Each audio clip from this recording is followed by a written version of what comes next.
All right. We're going to do this. We're going to do this right now. I'm not sure how long to. Hopefully long enough.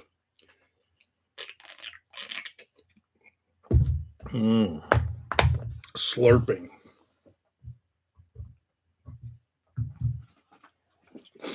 All right. What am I going to work on today? I got to work on something. Doesn't really matter.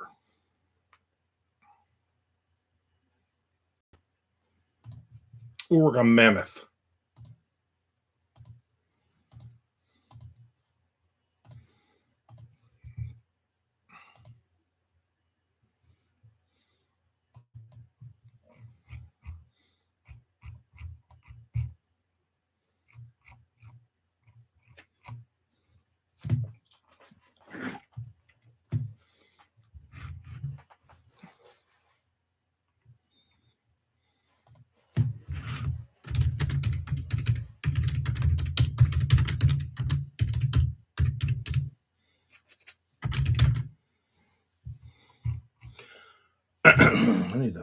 It's a little warm out today. Turn that on. I turn that on. Get some writing in. Also got to charge my phone and charge my watch.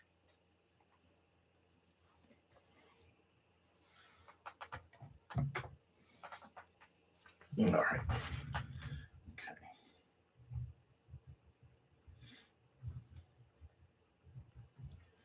All right.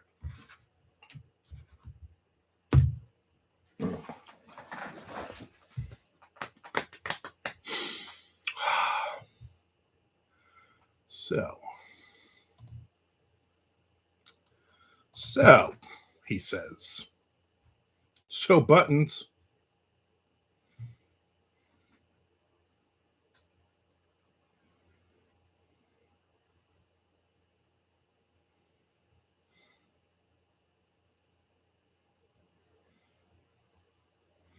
So, buttons, he says.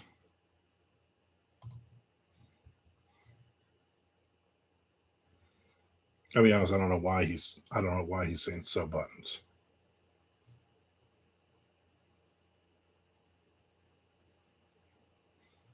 I don't know who this person even is, to be honest with you.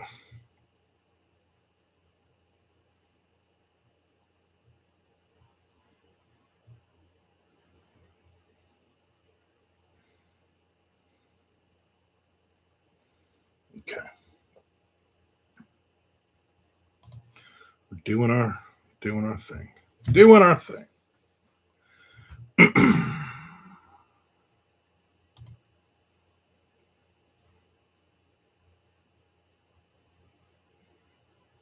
Where are we?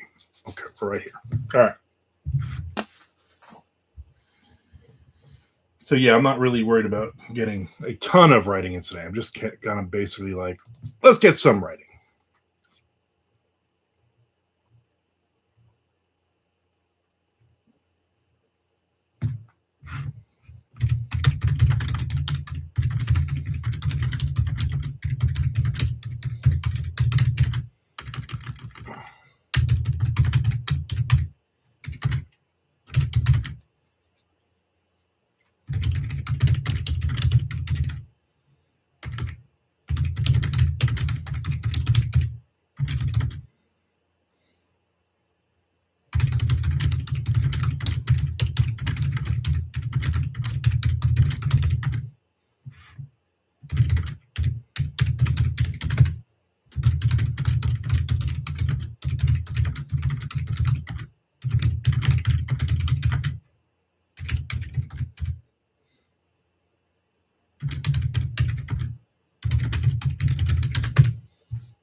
All right.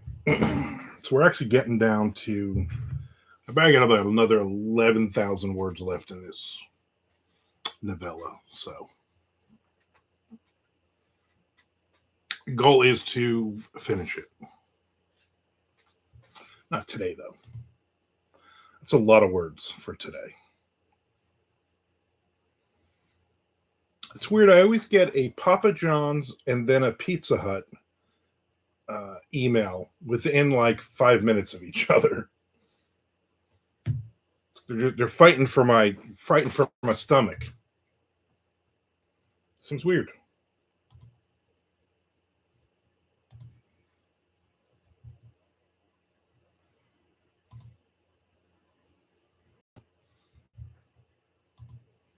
Seems very weird.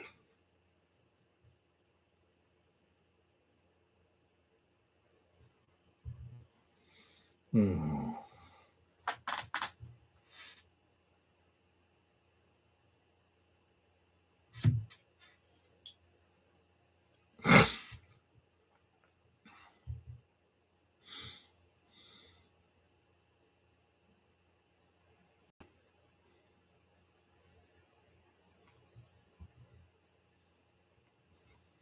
All right.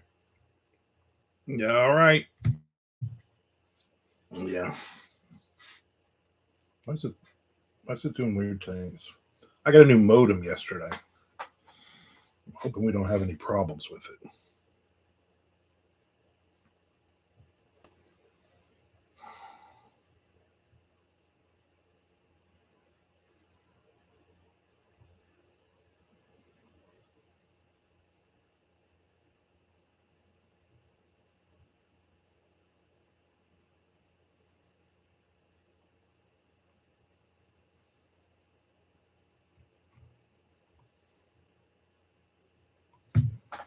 Okay.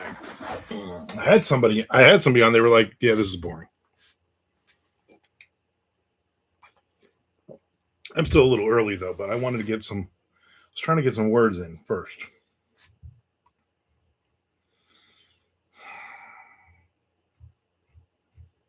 You know.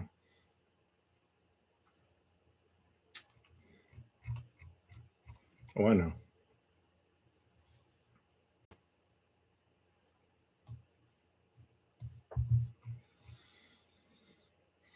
It's also a little dark in here, right? Seems a little dark. Nah.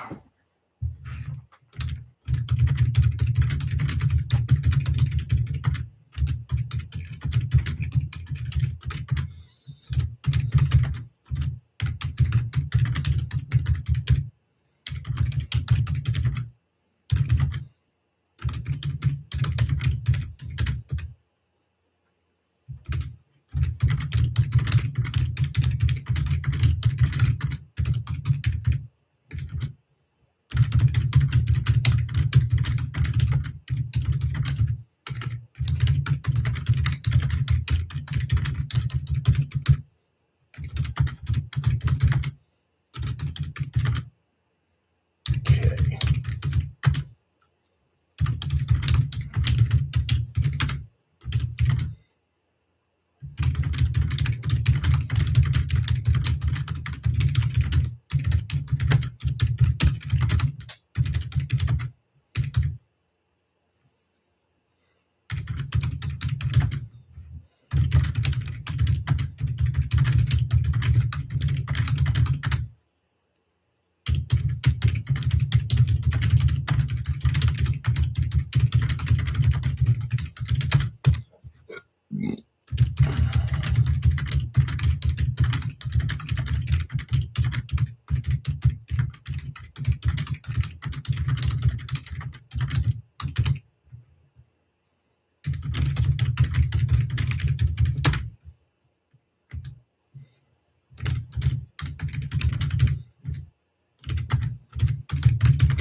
My goal really is just to finish this page.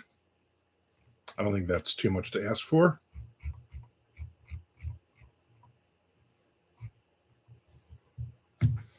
Maybe another page or two. Who knows?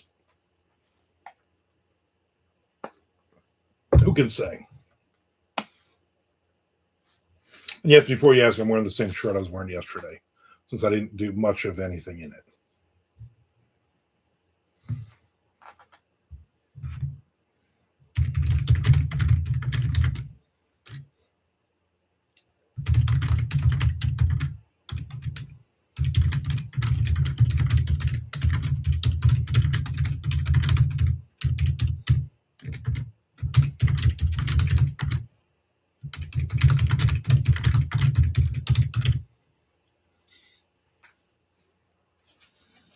There's Lorraine. I'm glad you survived having your blood drawn. You're not pale. Good son. Yeah.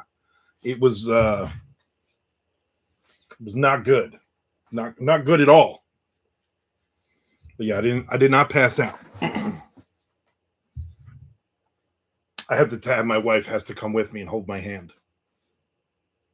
But we get there right on time. We're sitting for like 10 minutes and the power goes out. The whole block, everywhere went out. And my wife's office is like 2 blocks over. And then one of the ladies who, one of the ladies who works for her calls. She's like, the power's out. She's like, yeah, I know, we're over here. So now we're there for the power comes on after like 15 minutes. But now we're sitting and sitting. Now like almost an hour I've been sitting there and I'm just like, I'm nervous. And I'm like, I have to pee really bad. I drank like 3 bottles of water this morning in preparation for this. And so my wife's like, I'm going to go ask. So she goes up. She's like, my husband has to pee really bad, but he doesn't want to pee. And then he also needs to pee in a cup. They're like, he does need to pee in a cup. Here, just take this cup and go to the bathroom. Okay. So I go to the bathroom. I give him my sample. Come back out. We sit for like another 10 minutes. I'm like so nervous. I'm shaking. I'm like, I just don't like this. My wife goes up. She's like, everybody else that was sitting in there is people are just coming in and getting pulled right into the back. Then they finally called me in, and the girl was like, sits me down on the thing. She's like, do you get nervous? I said, listen, I'm gonna pass out. Don't talk to me. Don't tell me what you're doing. She's like, do you want to lay down? I'm like, yes. So I laid down. And she's like, we're just gonna. I said, please. My wife's like, listen, you can't tell him what you're doing. He doesn't want to know. I said, it's not the actual little poke. It's the idea. It's the seeing the blood. It's all of that. I will pass out. Last time I did this, I passed out. Please don't talk. Ask me questions or something. My wife's like, yeah, we're going to Dunkin'. We're going to go to Dunkin' after this if he's a good boy. And she's like, oh, what do you get at Dunkin'? And then tell him about I said, I get Shelly's like, tell him what with the 5 cream, 5 sugar. What do you call it? I said, hot coffee, 5 cream, 5 sugar is called a Britney Spears, because some guy in a drive-through years ago told me that. And every Friday night when I left my radio show, I would go and get a coffee. And he would see my car and he would say, Britney Spears. And I say, yes. So I started calling it a Britney Spears. And then by the time that was all done, then my story wasn't even halfway finished. And I felt everything was good. She put the Band-Aid on, kept my eyes closed. And she got, can you sit up? I sat up very slowly. I was like, I'm feeling a little dizzy, but I think it's just me. It's just the anxiety panic attack. Then we start going outside. I hand my wife the keys. She's like, no, you're going to drive me back to my office. I said, no, you're going to drive me to the nearest Dunkin' Donuts like you promised me. Then we went to Dunkin'. Now I'm home and I'm like, you know what? I probably should just take a nap. I'm like, no, I'm going to write at least an hour. I got to get words in today on something. And I don't, and I have therapy at 3:00. So that's all I have today. Ryan says, gave you guys a little break from a bit this week so the boys could chat freely without a gal in the house. Dunkin' Donuts solves not many problems, Lorraine, all problems. Yeah, we did get a little into the weeds with our boy talks. Chad is fascinated that you are in our chat, though. I enjoy that. He's like, oh, the lady is here. The lady is here. I think that's funny because I'm like, any other women that have ever come in, I don't think Chad has ever told Frank to watch his mouth or anything. So it's kind of funny. I don't want to cramp anyone, so trust me, you're not cramping anyone. So we enjoy you, and we actually like having you in on the conversations and whatnot. So don't ever feel like you are not invited to the conversation. And here's the thing.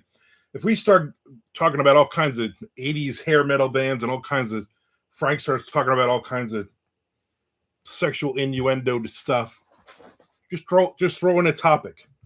That's all you got to do. That's how we do this.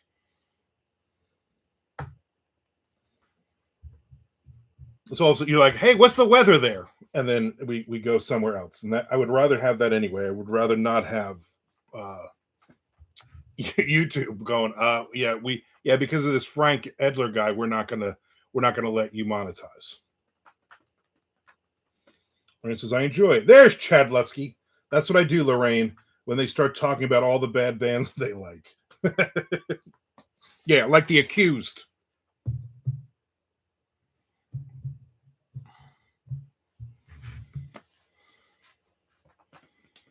We were looking at a thing. I was looking at a thing last night, and there's a thing about new movies coming out this year. I forget, but one of the movies is called The Accused. I'm like, oh, maybe it's no, it's not a documentary about the band. I figured if it was, then that meant Chad filmed a documentary about the band. Keith says, I felt personally attacked during your Coffee of the Day video saying you don't care if I don't like your combos of bagel and whatnot. And Keith, that was 100% directed at you and Lorraine. Mind your own damn business about what I eat on a cinnamon raisin bagel. In fact, tonight, I probably will do fish stick sandwiches. So I do 4 fish sticks in the air fryer in sets of 4. And then when they're done, I immediately put a slice of American cheese on top and let it melt for a few seconds. Then I make cinnamon raisin bagels, and then I put the 4 fish sticks with the melted cheese on the bagels. And I make a cinnamon raisin bagel fish sandwich. I'll make 2 of those for dinner tonight. Ryan says, bands and bagels, that's the life. You know what? What else is there in life? Name 2 things more important than bagels or bands. You can't.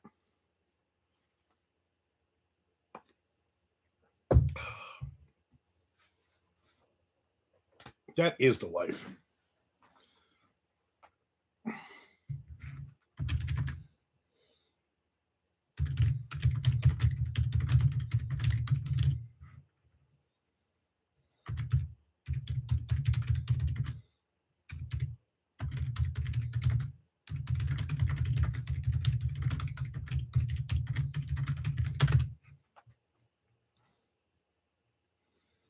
Keith, water and sex, exactly.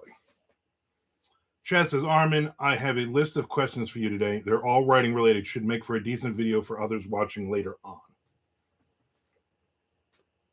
So Keith went with water and sex. Lorraine went with flan and bird watching. I don't think I've ever had flan. I have had water, though, Keith. I have had water before. Flan, I don't think I've ever had it.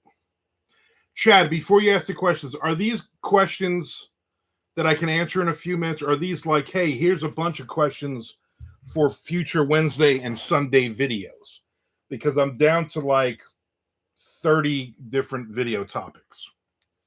I could always use more. Keith says, Chad, I finished Neon Owl. Loved it. Tonight I start Skullface Boy. Lorraine says, desserts my favorite vice. But what kind of desserts? I am a chocolate fanatic.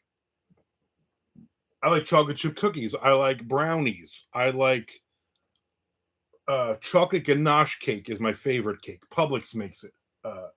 They're delicious. They're not for videos. Okay, then we can you can sporadically sprinkle them in, and I will be sure to ask. Lorraine says, oh, except baklava. Chet says, thanks so much, Keith. Hope you like Skullface Boy just as much. Number 1, as you know, I got my Substack up and going. How come it has me subbing to people I don't even know? Because Substack is very random in the beginning. They don't know your people.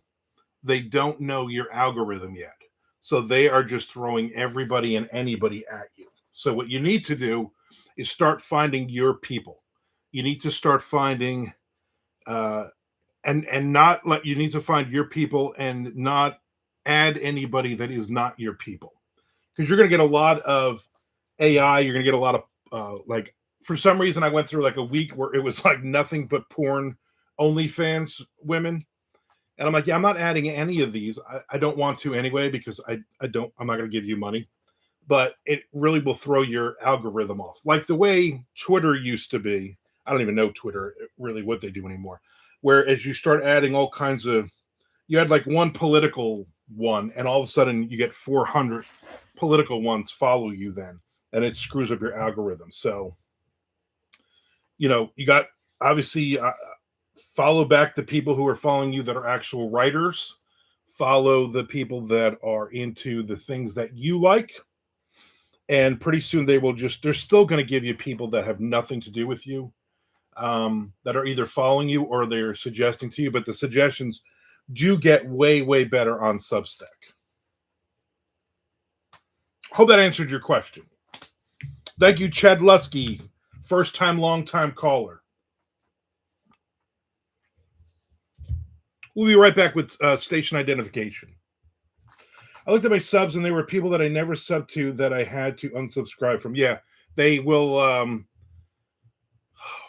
forget what the number is. It's like you got to hit a certain. Somebody told me this. I haven't read this. Somebody, when I first started Substack, said like your first like until you get like 100 people or something like that, Substack will randomly add people they think you'll like. But most of them are going to be people who have 1 million subscribers already. So you're like, oh, why is Ashton Kutcher following me? Well, he's not, but he's got 80 billion people following him, and they figure, oh, this will help you. This will help your algorithm.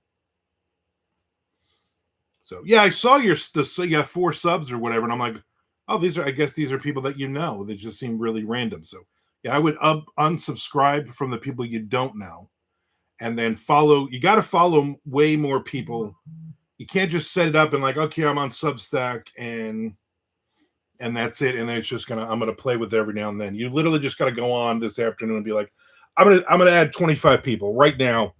I'm gonna hit John Bowden's. You're gonna hit mine, whoever's, and you're gonna go like, let's see who they're following.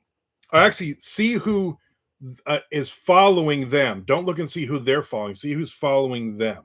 That's the secret.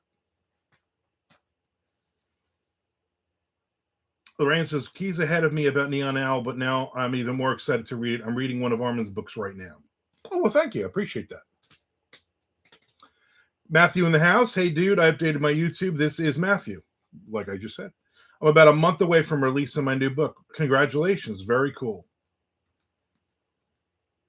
Chad says, number 2, is Substack like Patreon and Twitter fused together? What are some things people usually put behind their Substack paywall? That I don't know. I don't have a Substack paywall. I always follow everybody with no pledge, obviously. I know a lot of people like Charlie. Maybe Charlie, if Charlie comes in, he can tell you more about Substack. But they basically, I see a lot of people posting a lot of short stories or chapters of books, kind of like Patreon. But I don't know how many.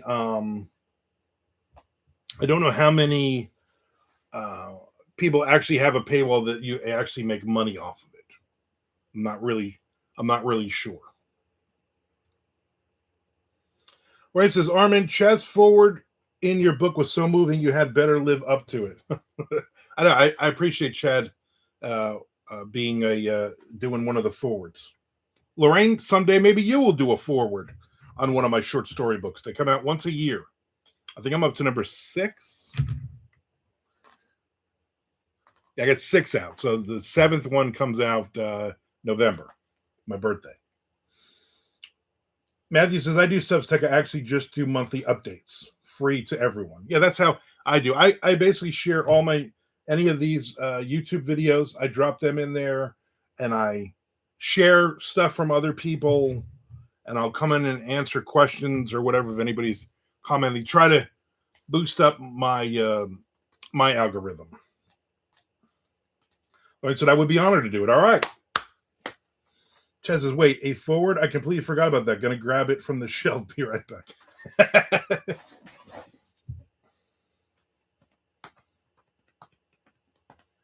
Matt says, can I have a link to your Substack? Are you asking me, or are you asking Chad, or are you asking everybody with a Substack? Substack. Baby Substack. I don't know if I'm 100% on this Substack thing yet. You know what I mean? Like if I'm all this is my thing.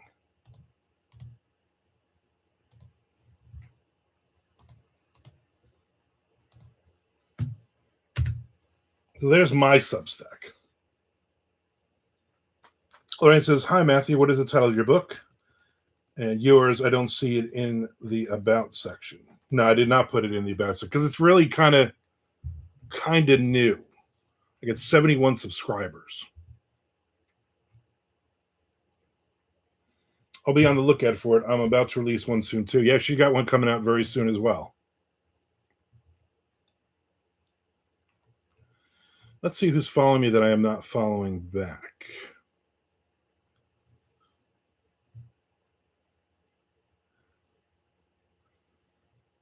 I'll fall back on that one. Matthew W. Rhodes. Who is that? Oh, that's you.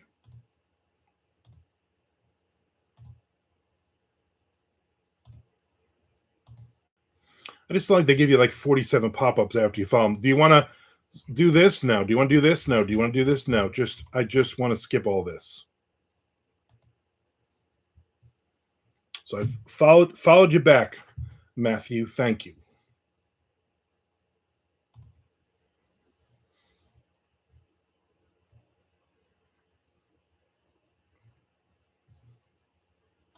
There's Chad's thing.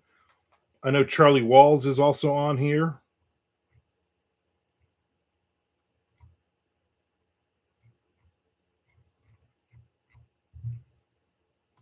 So now while I'm on here, I'm like, you know what? I might as well just follow some people.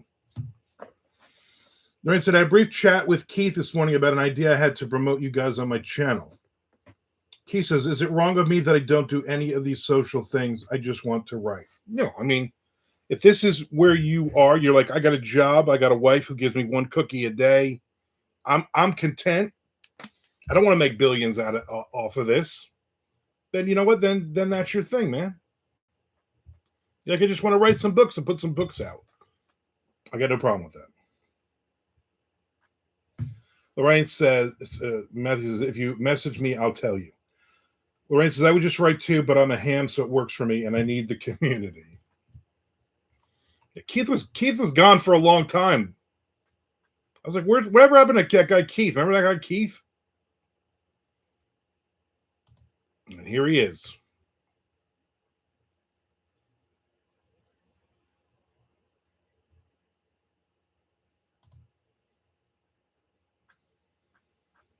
Just says, oh, what a nice little intro. You really did. You made me, I shed a couple of tears. I was like, he loves me. He really loves me.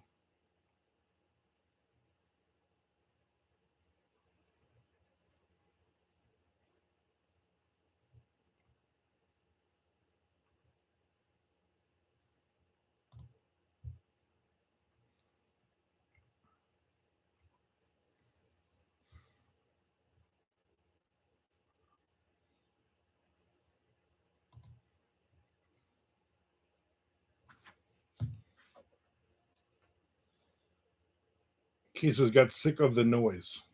Lorraine says, you bet. Keith says, never stop writing, though. Poe book took me and Matt 6 years. Yeah, you just kind of dropped off. But again, you do you. I just kept slamming books out like freaking crazy. Like, when will this end? All right, I followed a few more people. I'll get off here. Then my inbox will be filled with thanks for joining this and this and this and this. Lorraine says, I picked that was my nickname in high school for the nostalgic vibe of your cover. They're all nostalgic vibes. All pictures of me, all the books. I have several more good embarrassing pictures to use in future books.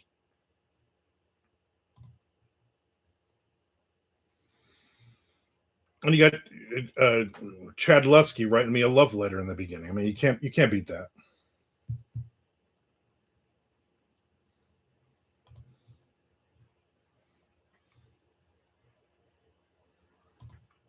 Okay. So my wife yesterday, that's not oh, another hold came in, but they put it in my spam. What are you doing that for? Why is that spam? My wife yesterday, she was like, "Oh, I got to change out the Valentine's Day decor." So on the mailbox, on the little free libraries, and on the front door, and in the dining room, she always has. She had all her Valentine's Day stuff. Valentine's Day. So yesterday she put all of her St. Patrick's Day stuff up. I said, well, that makes sense because you're Welsh and English, and I'm English and Italian, so that makes sense. We put all the St. Patrick's Day stuff up. But now she's got this like glittery green, what you call it, wrapped around the mailbox post and the little free library post. So anytime the wind blows, which is apparently quite often today, it keeps shimmering.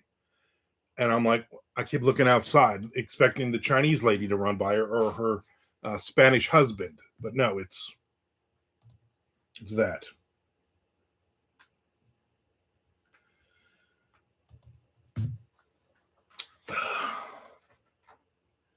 Lorraine says, Keith, you don't have time to churn out material, so you're doing great with what you have published. I hope to start reading yours in a couple days. Nice. Chad, number 3. Can you tell me or send a list of places buying literary South Goth stories, mags, anthos? As you know, I'm essentially starting over and could use a hand getting introduced to what's out there.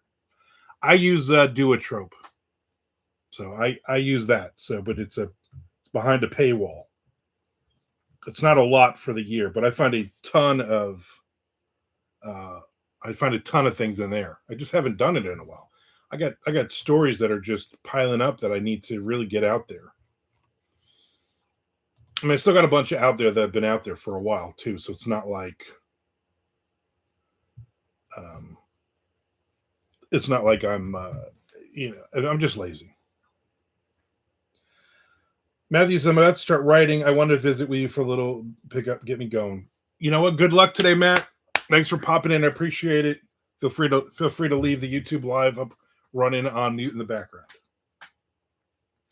Ryan says, Matthew, I'll be sure to message you about your book. Nice. Nice.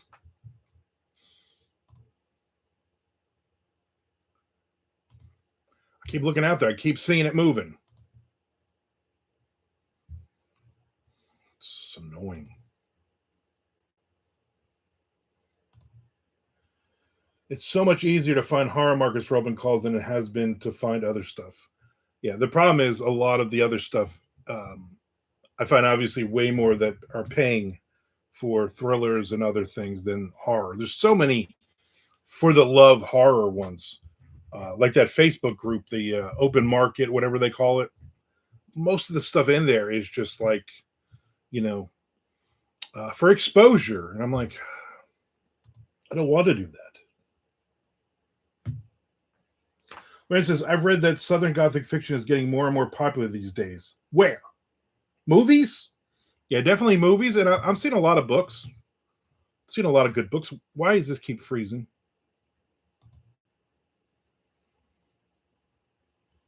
Keith says, I have markets that I want to be published by, like Clark's World, Cemetery Dance, and The Dark. Yeah, Clark's World, man, that guy is tough. That guy was very mean to me. I don't think he meant to be mean to me one time, but he was mean to me. And I take that personally. Chad says, Keith, take Cemetery Dance off that list, man. That's a dead end. Yeah, that is very true. Yeah, a lot of red flags with them for a long time, but people keep going. It's the cachet of Cemetery Dance. You don't want to get involved with them.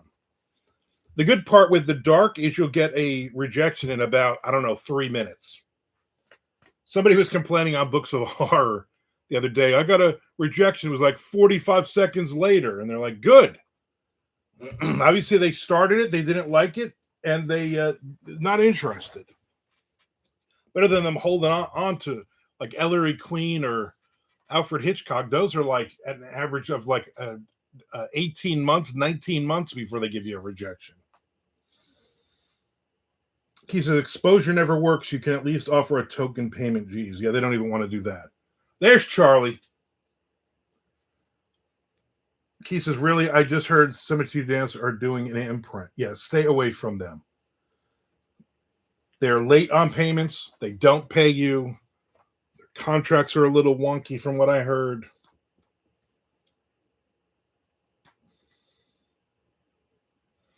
Troy says, yeah, it sucks hearing back like 8 months later. I know, exactly. Yeah, the dark, man, they will reject you in minutes, which is fine. What was that other word? Nightmare Magazine? Was that it that did the same thing? Like literally as soon as they were coming in, he was reading them. If you went 24 hours with Nightmare Magazine and you didn't get a rejection, everybody was like, oh my God, I think I'm in a second round here, you know?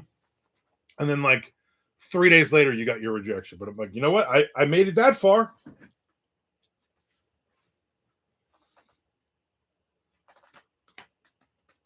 I'm barely alive. They drained 17 quarts of blood, they said. Which just seems like a lot. Charlie says, yes, I love submitting to the dark. At least it's quick and painless like a Band-Aid. Yeah. Speaking of Band-Aids, I got a Band-Aid on right now, Charlie, because they drew blood like savage vampires. I didn't pass out, though, at least. I have not submitted to the dark. I just keep reading everybody else's thing. Chaz says, Cemetery Dance is a sinking ship and respected by no one these days. I had to pull teeth to get my payment and my box of contributor copies. Eventually, I had to get my rights back, as did several others. Yeah, they're and they don't seem like they really care, I think is the problem. Their comments as stuff is happening is basically I'm just going to double down and be a jerk. Key says, that's how out of touch I've gotten. Then, yeah. Like anything from back in the day, like Clark's World is still a name. I don't see anything bad with who runs that? Whatever his name is. I want to say Daryl Schweitzer, but I think Schweitzer did Weird Tales. Anyway, whoever's running that, I never see a problem with him. He's just very short with you. Basically, like, this is not a good story. Don't send me stuff like this. Like, those are his attitudes. Chess, the problem with Cemetery Dance started with the limiteds they sell. There are people who have been waiting for 12 years for books. We're talking books that cost hundreds of dollars for a single book. Yeah. And basically, where'd all that money go? In their pocket at this point. It's not like they're going, oh, we made $6,000 off of this limited edition book. Let's just put it over here. No, they're like, oh, let's spend this money on, I don't know, food and our rent. Lorraine says, mine's too literary leaning, I guess, toward a we have always lived in the castle vibe. I'm interested to read it. Chad says, just wanted to save you the grief. Frank says, that's bad business. Frank knows. Bad business, that was his nickname in high school.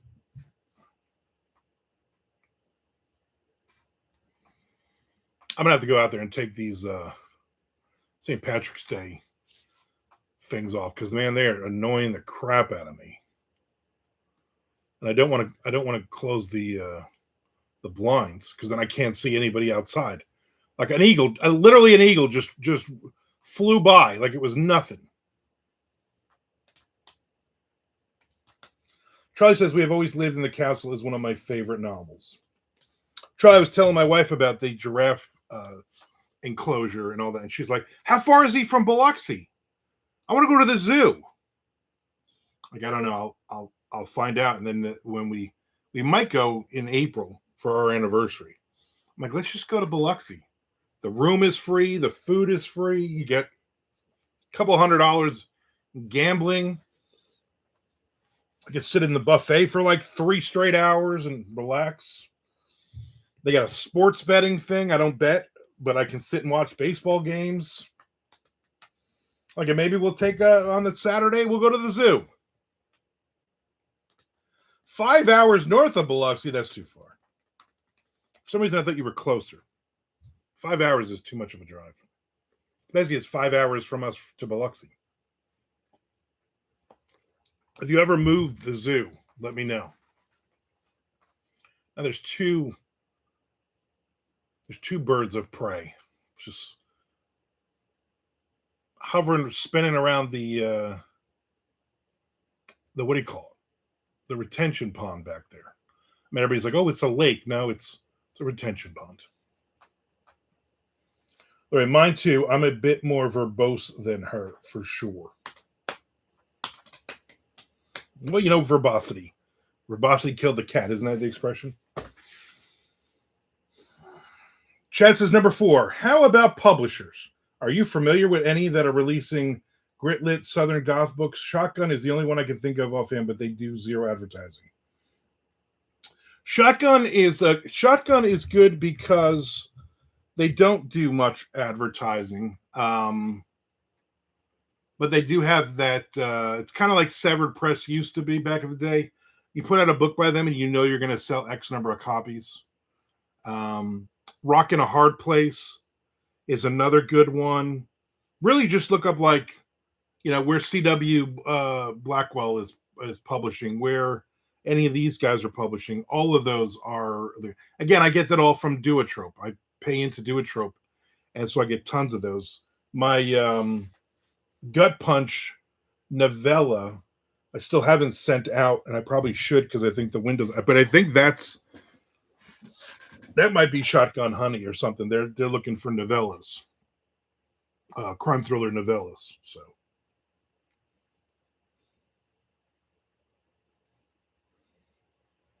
is Shotgun only thriller crime, or do they do horror? I think they just do. They do thrillers, but I think if you have some horror tinge into it, but it can't be a horror story. They don't like horror stories that are thrillers. They like thrillers, maybe a little bit of horror in it. Frank, I was diagnosed with verbosity when I was 12.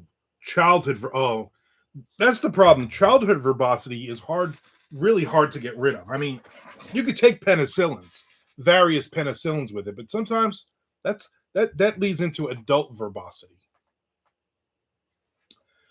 Chess says, Shotgun Honey published one of my short stories, but I talked to Blackwell and he encouraged me to look elsewhere if I wanted the book to be seen. Yeah.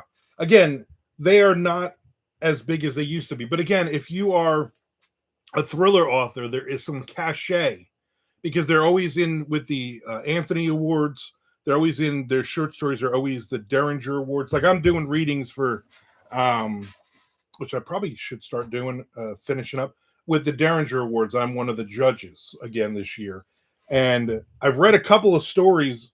You know, you got to strip the author and where it was from and all that. But I'm like, I've read these before, and I've read these in Shotgun. I know they're from Shotgun Honey. So they always, for all that. Now, does that sell books? Who knows? Ryan says, I didn't get that condition until much, much older. Late adult onset verbosity, which is very, very hard to shake. Haven't heard of the Derringer Awards. We'll look into it. Basically, it's short stories or up to novella, and it's been around for a long, long time. So it's anything from last year. It's already closed for this year. We're already doing all the readings, and then at BoucherCon in September, then they will announce the winners. So if you are going to BoucherCon, you can vote on them. But right now, the judges, including me and several other people, we pick our top.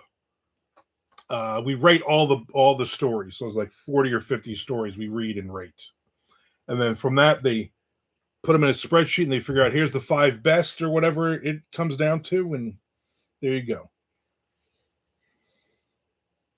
Chen says maybe I'll submit Avonwood next year.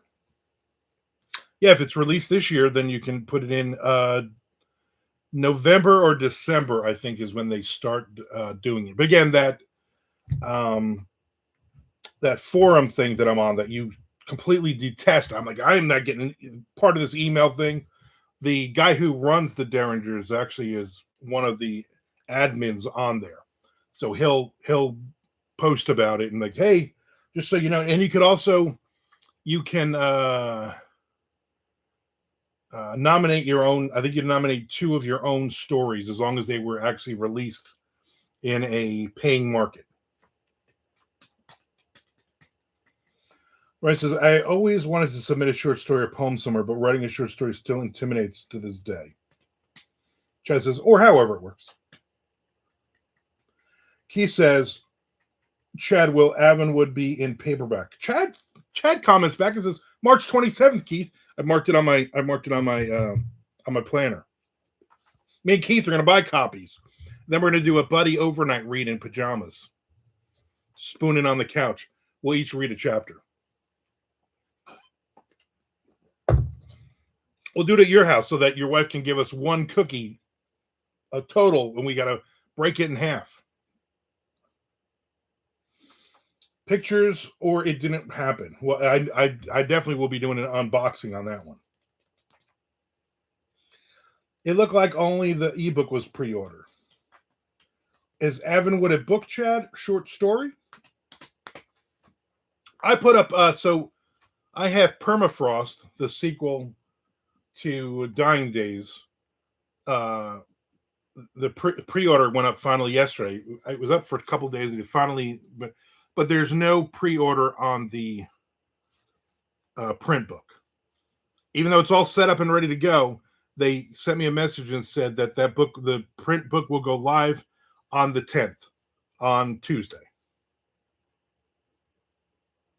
So you can't, which Chad just said, yeah, as far as I know, you still can't put paperbacks up for pre-order. Yeah, they're ready to go. Ray says, maybe I wasn't paying attention for a second when that was answered. Sorry. Lorraine, Avonwood Exodus is a Southern Goth grit-lit crime novella. Ignore on the cover, though, when you buy it, ignore the fact that the deer crossing is way too close to the curb, and you're gonna hurt deer.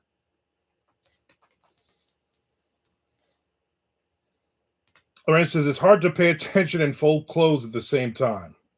I hear you on that. You could do pre-orders, you just can't do paperback pre-orders. You could do ebook pre-orders. Chad says, ignore him, Lorraine. It's not too good. Lorraine, I'm going to warn you, when you buy the book and you look at the cover, the first thing you're going to go is, wow, that deer crossing sign is way too close to the curve of the road. And deer's coming across at night. There's no street lights. I don't see any street lights. That deer's going to get run over. And I feel bad. I mean, that's all I can think about. I might not even be able to read the book because of that.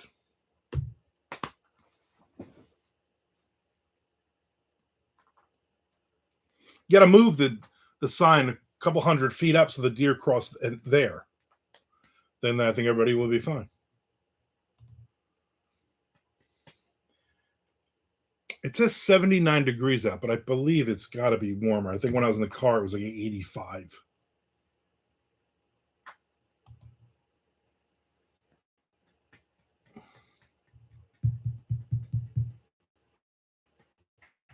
It says 79. Feels like 89. What is that? Just say it's 89 then. We are not getting rain for the next 4,000. Friday the 13th, rain. And it drops under 85. That is insane.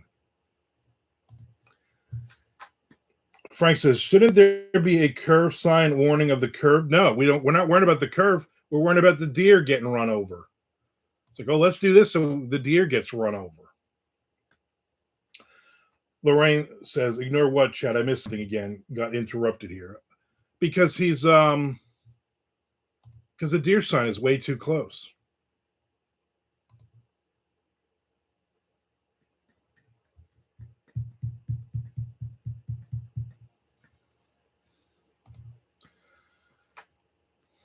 Frank says, where is that road? I'm never driving on it again. Right? Because you know why? Because you're going to hit a deer. Chad says, I did the cover and it's amazing.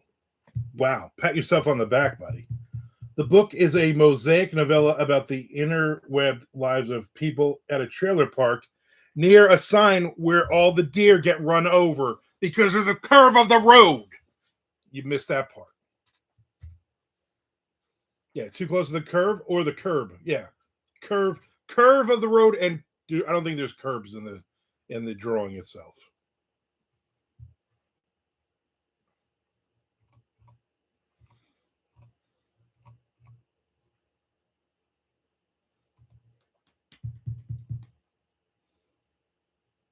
Why don't you do like every zombie book in like 15 years ago? Every one of them had a would have a bent sign. It would be a one-way sign, and the sign was always bent down. And there was like, I don't know, like 30 zombie books in a row that I saw with that, and I'm like, really, that we're all just gonna use this? So I have to imagine that AI at this point is like, oh, you want me to do a zombie cover? I'm gonna put the one way pointing down to hell one. Keith says, how much for one of your covers, Chad? Frank says, Chad, is there any mysterious poop? The poop's not mysterious, Frank. It's the poopy.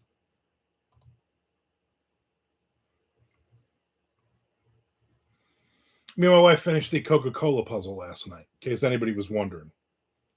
She even let me put in the last piece.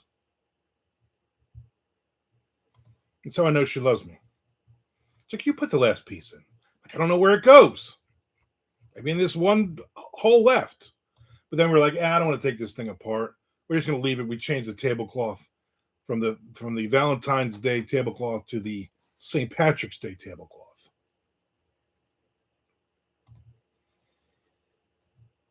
It's like, and then we'll have to do Easter stuff. I'm like, why?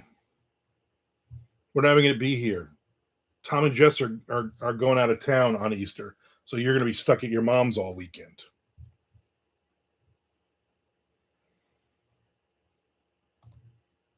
We won't even have Easter.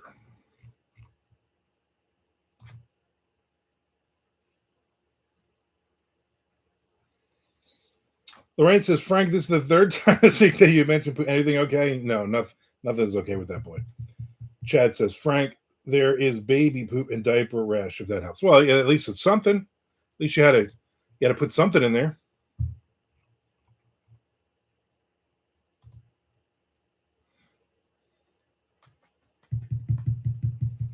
I'm supposed to be writing this mammoth thing, but said I'm going through emails. It's taking forever.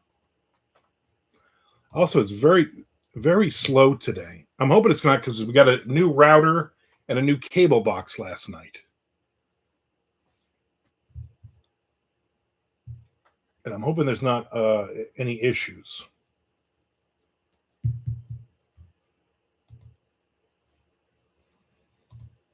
This is getting ridiculous. Whew.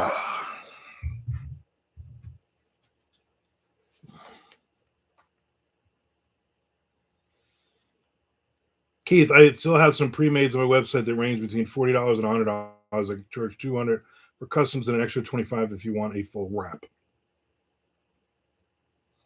These covers are good. Don't let Chad know I said that. Chad did at least one of my covers, right? Seal the deal.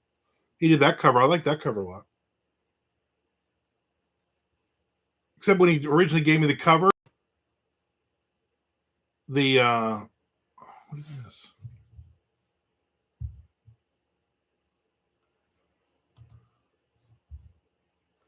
When he originally did the cover, he had the deer crossing sign way too close to the curb in the road, and I'm like, no, Captain Obvious. Well, what are you all? You're still all mad because your wife gives you one cookie a day? Chad said I did like 7 of Chuck's covers. Yeah, then those were good. Those were really good covers. I like those covers. Are you still doing covers for Chuck? Is he still doing those series, or are they actually done for once?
He says, actually, there are no cookies today.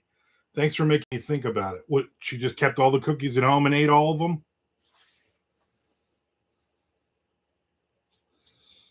For what it's worth, Keith, I don't have any cookies here. My wife has 2 boxes of Do-si-dos that she'll hold on for like 6 months. And I'm like, no, you buy Girl Scout cookies to eat Girl Scout cookies. I don't get it. Church says, no, I think he's done. I whipped those out pretty fast. I don't even think the first book was written when he... Oh, so he just bought them all ahead of time. It sounds like Chuck. Ooh, 2 aside for me tonight. Nice. You guys just separate out all the cookies. There's no... In that household, there's no, hey, let's just eat a box of cookies. You guys are like, no. You get a cookie, I get a cookie. And then tomorrow, maybe you get another cookie. That does make sense, though. That's how you're supposed to eat. That's probably, I'm going to guess. I'm just going to throw it out there. I'm guessing that's why I'm fat. Because I'm like, oh, a whole box of cookies to eat right now.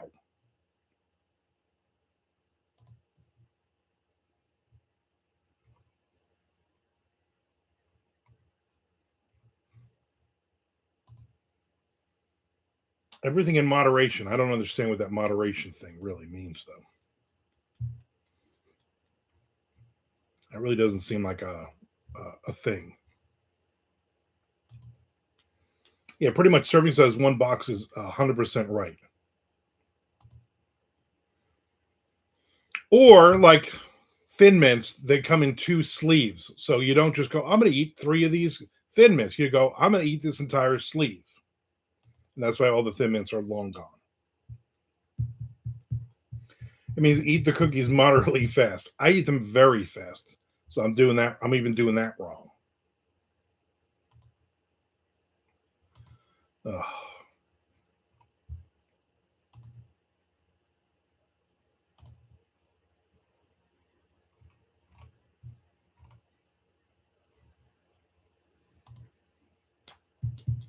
Just says, I did the covers for Neon Owl and Skullface Boy as well. I also did the cover for Exploding Bears Part 2, Electric Boogaloo. That's going to be a great book.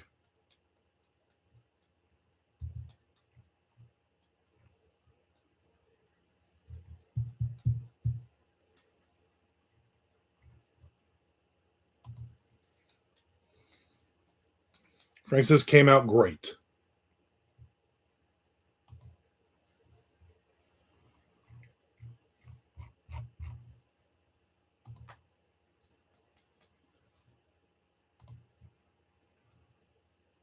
I got a lot of emails today.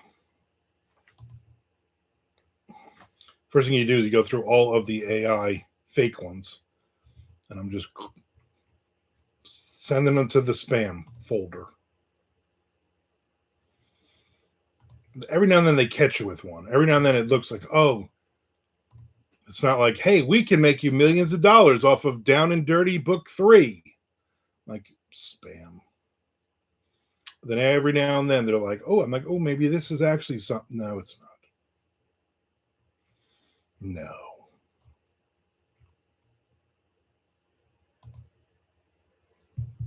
He says, not many people realize this, but there is a sequel to Exploding Bears.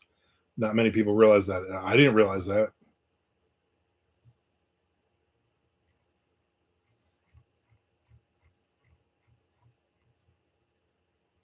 Is that the Exploding Bobcats book?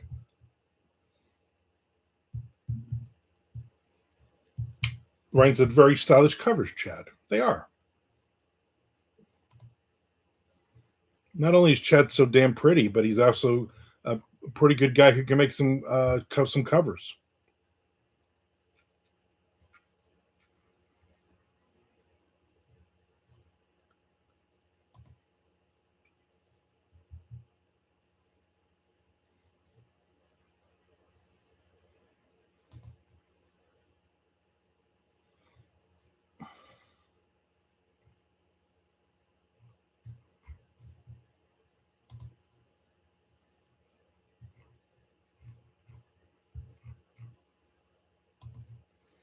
For instance, Exploding Reindeer available exclusively on Godless, which is why nobody realizes it.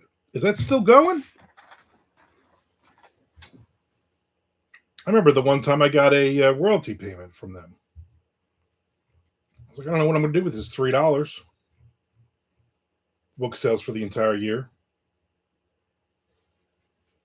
He says, just bookmark your website, Chad. I'll be thinking about you while I decide what to do with my Bigfoot novellas.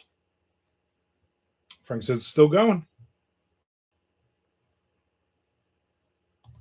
Interesting. I don't really see him shouting anymore about everything.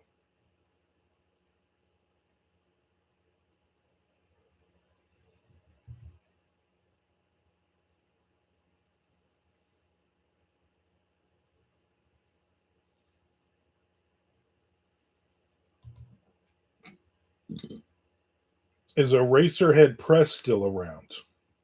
That's a Frank question. How much do you charge for book covers, Chad? I think he said that above Charlie, but he could reiterate if he wants. Frank says 3 cents of that is my cut of the Mutants of Mugwump royalty. I never got any royalty from that. Lorraine says, so how many of you have written or are writing about Bigfoot? I have 2 Bigfoot books released from Severed Press. And in one of I think in the latest short story collection, I put my Skunk Ape novella in that. Chad says, I still have some pre-mades on my website that range between $40 and $100. I charge $200 for customs and an extra $25 if you want a full wrap. Frank says, Eraserhead Press is still around, only seem to be releasing Melick books, though. Chad says, haha, no Bigfoot books from me yet. He'll write one, but it'll be really sad, and it'll be about Bigfoot actually definitely getting hurt, and you'll feel for the Bigfoot, and it'll be a coming-of-age Bigfoot book, and then everybody be like, no, don't hurt please don't hurt the Bigfoot. That's a Chad. That's going to be a Chad Bigfoot book. Whereas I'm writing about Bigfoot killing drug dudes and weed growers. I don't know what I'm doing.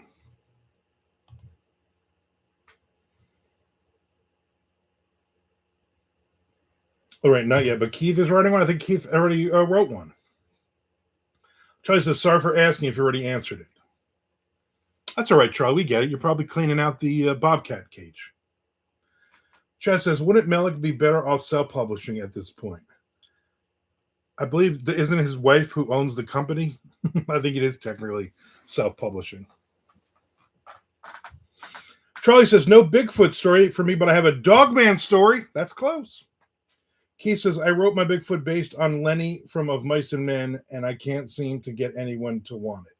Just like Lenny from Mice and Men. Frank says, hi, I'm a coming-of-age Bigfoot with adult problems. Frank says, so basically he is. Lorraine says, what a great character perspective, Keith. Keith says, Lorraine, I've written 3 novellas with Bigfoot. And I see at least 10 more.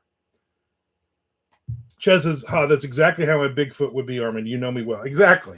If you just wrote it like, oh, Bigfoot's going around killing people, I'm like, yeah, nobody cares about that, Chad. But you write a Chad Lutsky coming of age Bigfoot one, I'm like, I'm in. This I get. Charlie says, no bobcats today, but I am cleaning the pheasants and fennec foxes. There's a lot of F sounds on that one.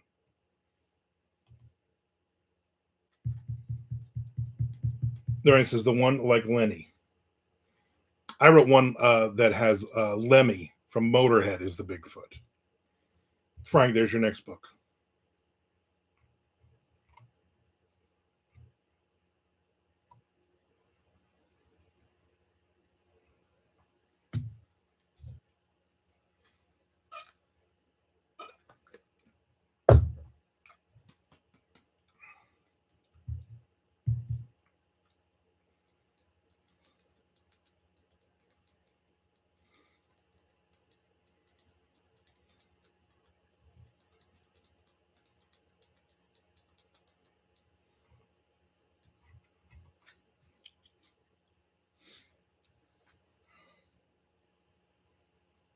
Let me see. I can see instead of let me see it. Let me see it. I see. I think we did there. Lorraine says two beautiful animals today.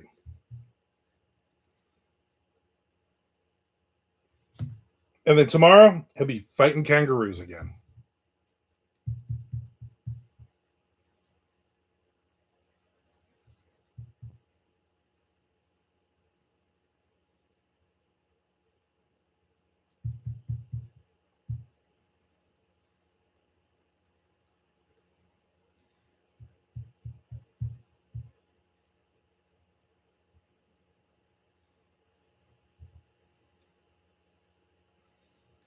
Frank says, I'm one of those beautiful animals. No doubt. No doubt at all.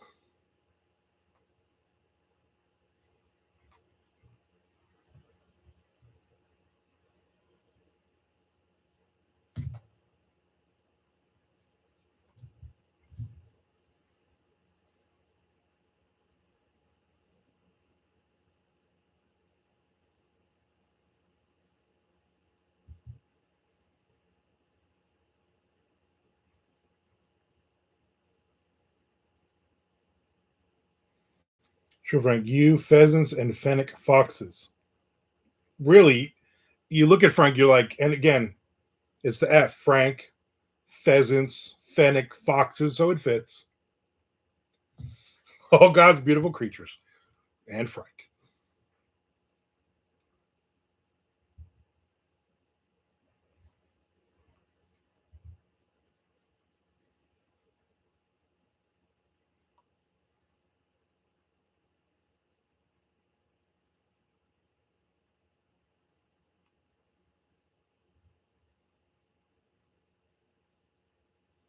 I'm just as God made me. Right. This twisted old fruit. I'm just as God made me. One of many great lines from This Is Spinal Tap.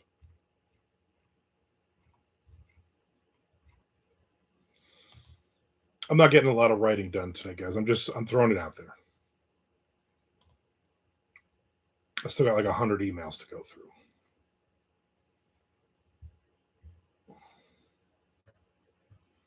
Good catch, right? You can't get that. You can't get that past me. I know where your head is. I know what you're thinking about.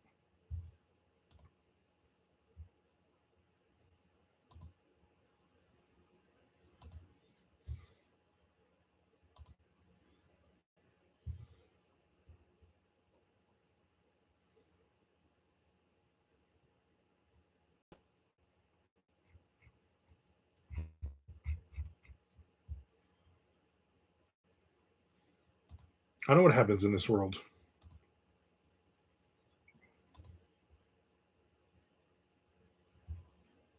Come on. 10 viewers. Look, nice. To everyone you viewing, thank you. I appreciate it. Make sure you hit the subscribe button. Make sure you watch several other videos. I'm at 2,550 hours now. So I added 11 hours overnight, but that was because it was Saturday. Saturdays are always my slowest day.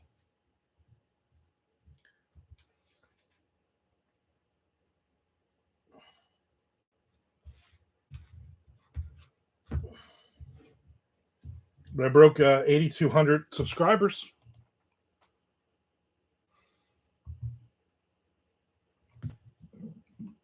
I guess 10 viewers are actually technically looking at me because I'm like right here.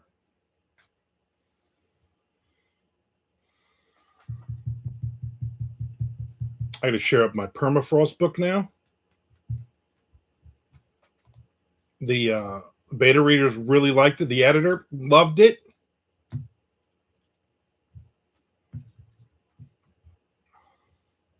I guarantee I'm going to get a review of it. But it's like, yeah, 3 stars. I liked it, but where's the zombies? This is 30 years after the zombies. It's literally in the description.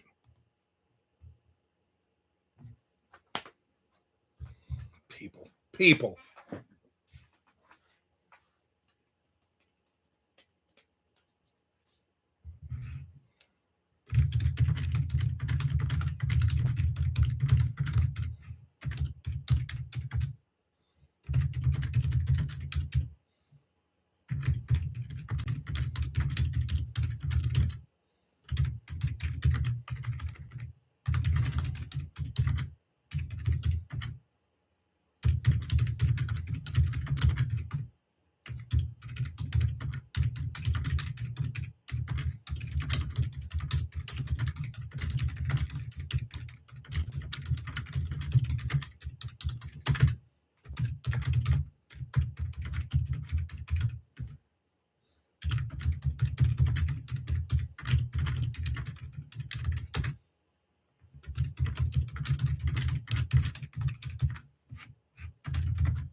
Frank says, have you listened to the song Body Down by the Children of Kiss?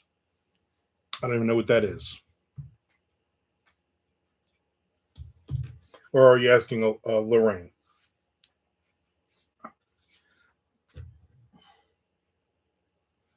Blame it on Lorraine.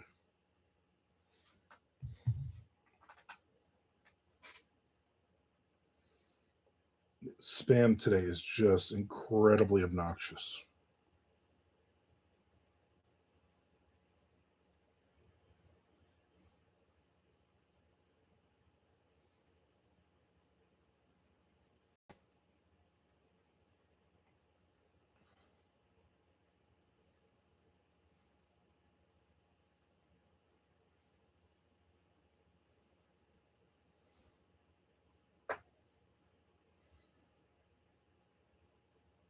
Obnoxious.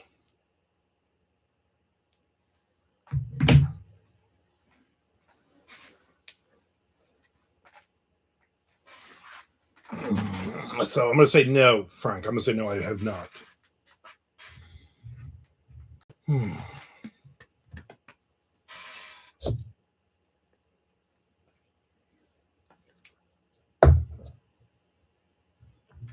It's Evan Stanley and Nick Simmons of the Children of Kiss. But they perform as Stanley Simmons. Oh. The band was the Children of Kiss. Do they sound awful? I'm sure all the Kiss fans will go nuts over this. Did Gene write the lyrics?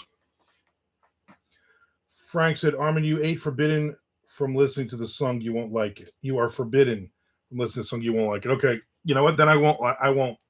Unless it's on Spotify new releases. If I happen to see it. Frank says, I think it's an excellent song, and no, they sound great, really. Do they sound like Kiss, though? I would imagine they got to sound like Kiss growing up in those households. Jazz, final question. Can you give me names of any authors writing grit lit South Goth? Some indies like Blackwell. Yeah, watch my videos, my book review videos, and you will see there are several good ones. Let me look. Now I keep singing in my head, blame it on Lorraine.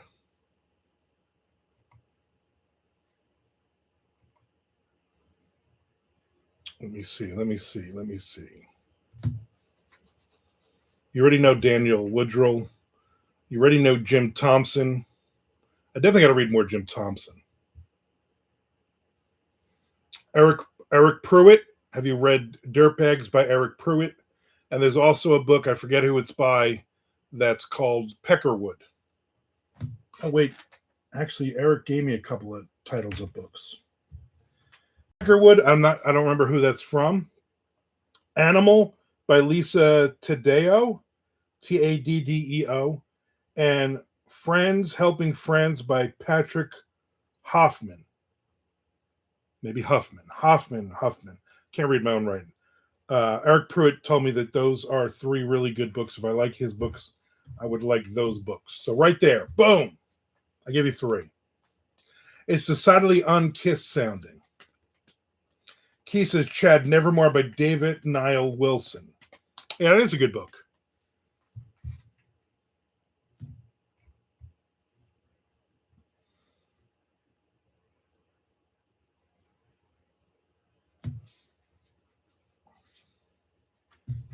There's another one you can submit a novel to. Crossroad Press.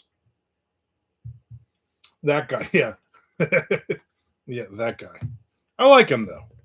He's very, very odd. But he's, hey, he put out one of mine in Jay Wilburn's books. We actually did really well with it at first.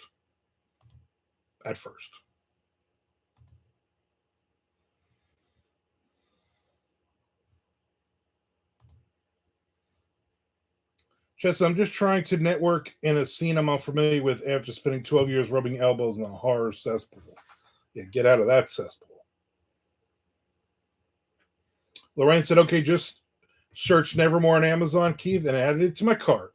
Nice.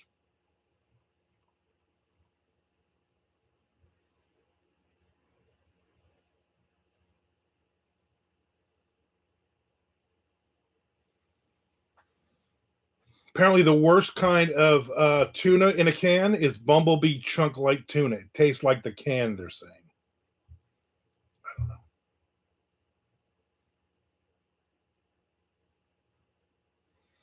They're saying Aldi's brand, Northern Catch, though, that's some good tuna in a can. My wife buys me the bags. She buys me like the little pouches. So it's like one sandwich per. I'm like, you know what? That's fine. Because then I do a couple of those cinnamon raisin bagel, slice of American cheese. So you got to put it on the bottom of the bagel, on the bottom part, not on the very, very bottom. So then the tuna doesn't fall through the little hole in the bagel.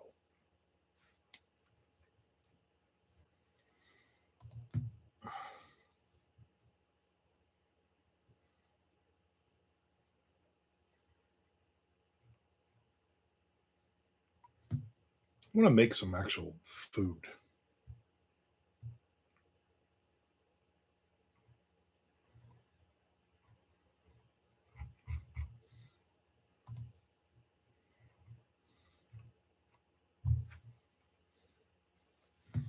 What about this Savannah seafood stuffing?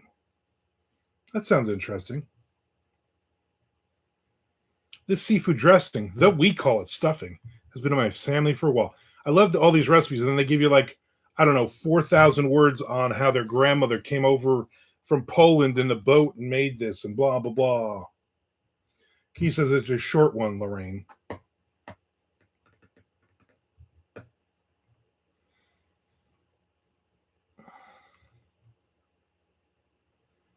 Oh, you need butter for this. Half a cup of butter. Who the hell has half a cup of butter just lying around their kitchen?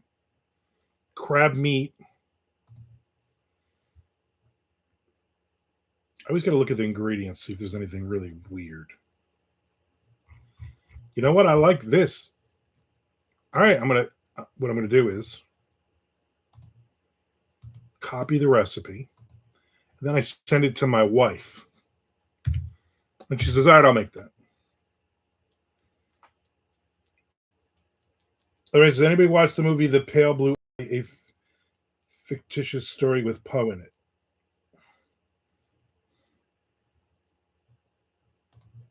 Look at me, all stupid pop-ups.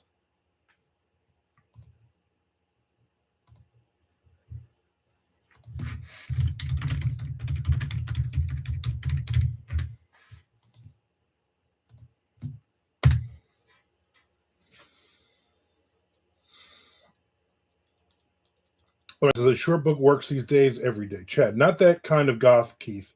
I mean, characters driving old trucks, struggling alcoholics. The neighbor is a meth head who someone accidentally kills, and so now what do we do with our miserable lives? Yeah, Southern Gothic, as in Flannery O'Connor, whatever. Keith apologized, though. It's still a good book, though. Nevermore is still a good book, but it's not what we were talking about.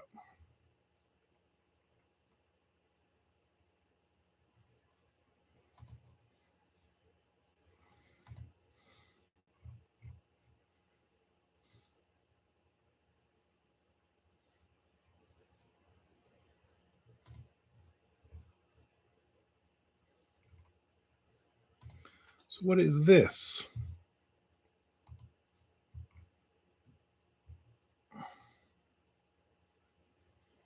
So, I just chat on Facebook. You're in the Short Mystery Fiction Society.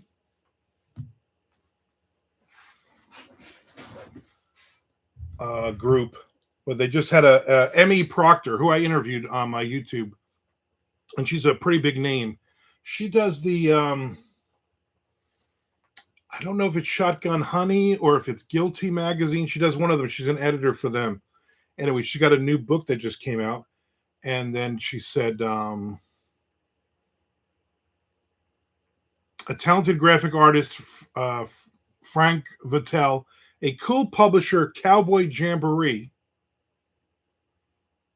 So I guess that I've never heard of Cowboy Jamboree, but I guess he's got a new book coming out April 14th. Let me look Cowboy Jamboree up. Cowboy Jamboree Press. He says closing time at the Sunny Side Up released by Shotgun. Chess says no worries. Appreciate the recommendation today. Trevor Alex 2138. Happy Thursday. Happy Thursday. Right back at you. All right, so it's Cowboy Jamboree Magazine and Press. They're close to all manuscript submissions.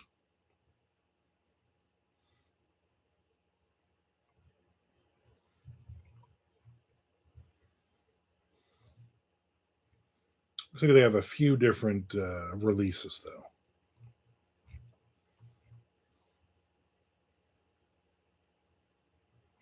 All right.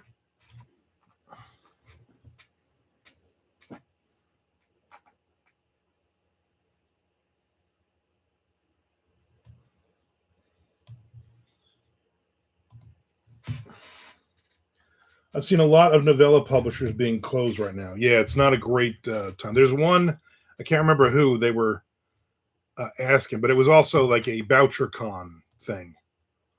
So, like if you were one of the people they hooked up with at BoucherCon, and I was one of those people.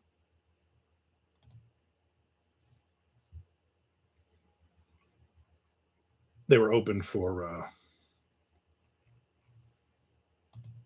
novellas, crime fiction, noir novellas.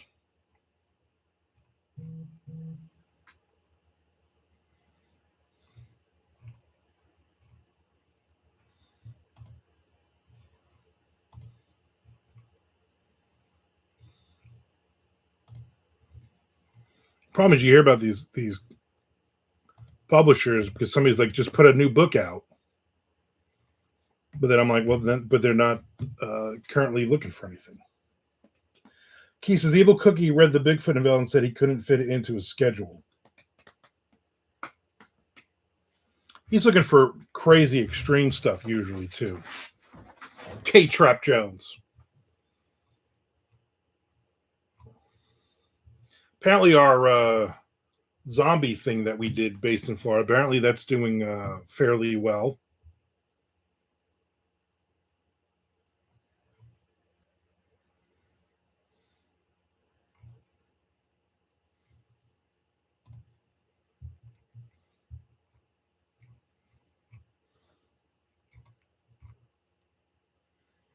Yeah. You should jump into all the chat. You should jump in all the group like crime fiction writers and all those because they are always posting a lot of the editors and the publishers are all in those.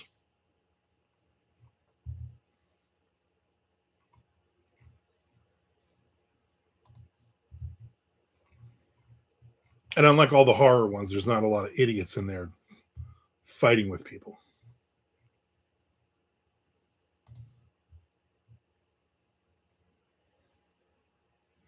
Yeah, Short Mystery Fiction Society is the one that I'm in. I see a lot of good stuff in that one.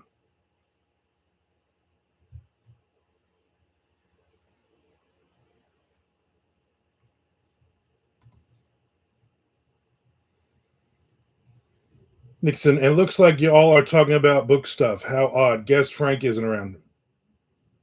Nick's in the house. Frank is around. He keeps trying to change the subject to. Apparently, Chad likes to put things about poop in his books.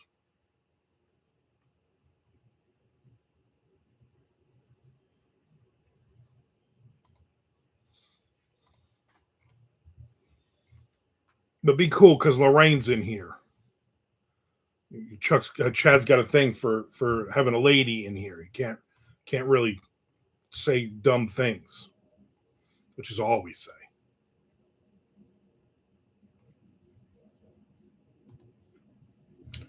Says I'm a big fan of dirty realism like Raymond Carver too, which is popular as he is. It's hard to find places putting out that kind of stuff. Yeah. Chess says, yeah, be cool. No poop talk with the lady around.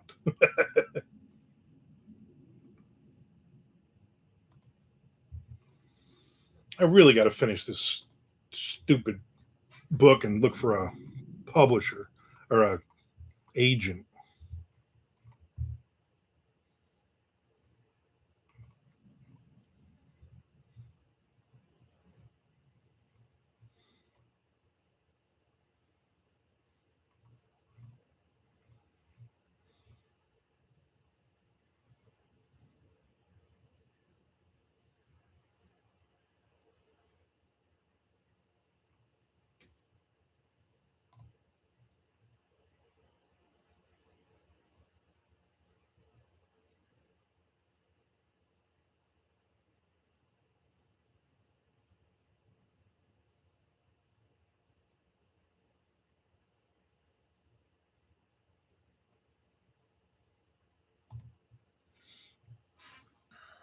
He says, well, there goes my top subject for a Thursday, Chad.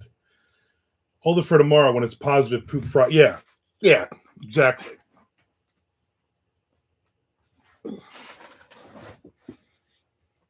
I'm wearing like regular shorts, like camouflage shorts. It feels weird not having like my house shorts on.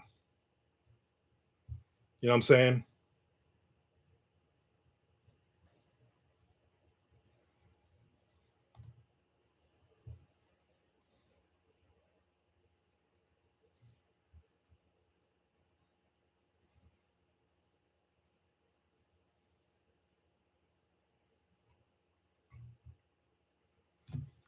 And in Southern authors and readers, in that group, there's a magazine called Well Read Magazine, which I guess has some Southern stories in it. Keep finding all this stuff. It's like I'm never on Facebook. I like pop in, answer a couple things, jump right back out.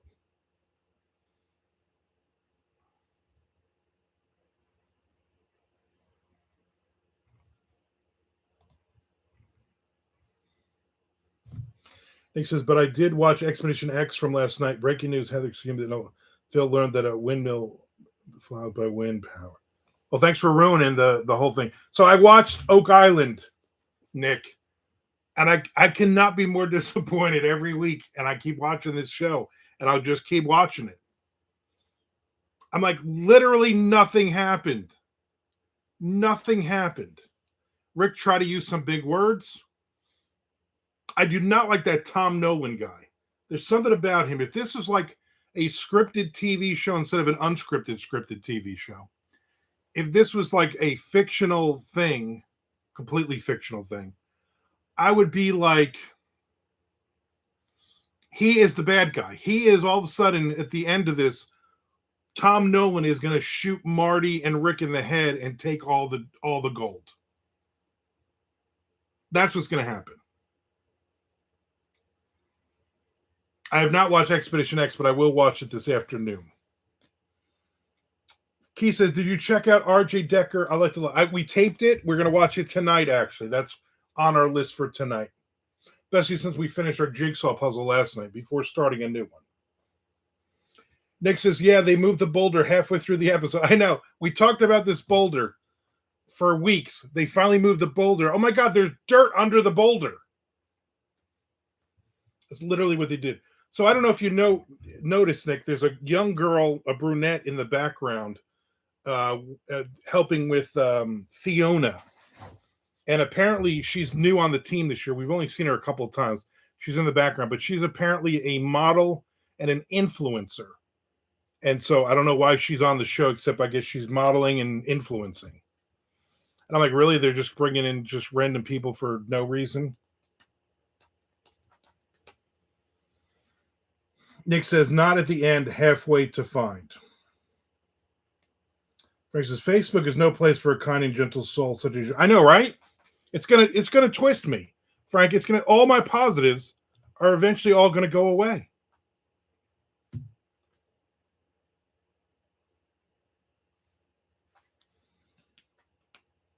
Chad says, I remember I sold a story to a mag called Mystery Weekly magazine. I wonder if they're still going. If so, that'd be a good paying market for you too, Armand. Find out if they're around. I thought that was thunder, but it's a plane. We're good. Nick says, Keith, is only the first episode out. I saw ads. Yeah, I think it's the first episode. Lorraine says, I don't know if I missed an introduction when I stepped away for a minute, but happy Thursday, Trevor. Is Trevor still in? Only first episode is out. Dice Halo. Anyone ever tell you you have the same voice as Seth Rogen? No. They do. Someone did say I have the same backside as Seth Rogen. I don't really know what that means. I can't hear it, but then, Nick says, I did notice that Emma is wearing lower cut shirts. I mean, it's not your type, but those 20-somethings will fall over her. Oh, yeah. Yeah, it's like Emma in the beginning of Oak Island was like this homely looking girl, no makeup, dirty, straggly hair, dirty flannel shirt. And now it's like every now and then she's like, oh, they put some tight jeans on her. And now she got some low cut showing the girls off. They put some makeup on her face. I'm like, yeah, they're trying to gussy her up a little bit. Frank says, if there's one thing I've learned watching treasure hunting shows is that it's never under the giant unmovable boulder, but someone missing a few teeth is going to try like heck. Pretty much, yeah. pretty much, yeah. Dice Halo just LOL'd all over the place. Chad says, bummer, Mystery Weekly magazine website isn't up anymore. That was a good publication. It's literally, if anything is from more than 4 months ago, they're probably out of business at this point. I know Tough, that was a good website. They always I think I had one story published there. They're not around anymore. Yellow Mama, it's a website only one. That has a lot of, I don't think they pay though. That one has a lot of traffic. And I did give them one of my stories, and then a couple people bought some of my books off of it.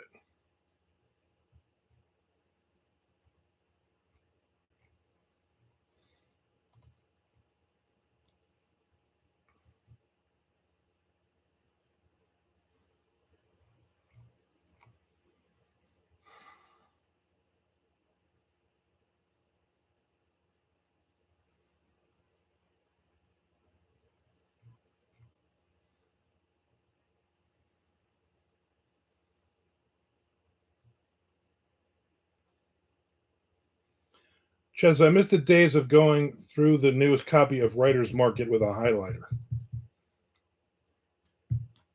Frank says, Weird Tales or Bust. I mean, yeah, Jonathan Mayberry's still running that.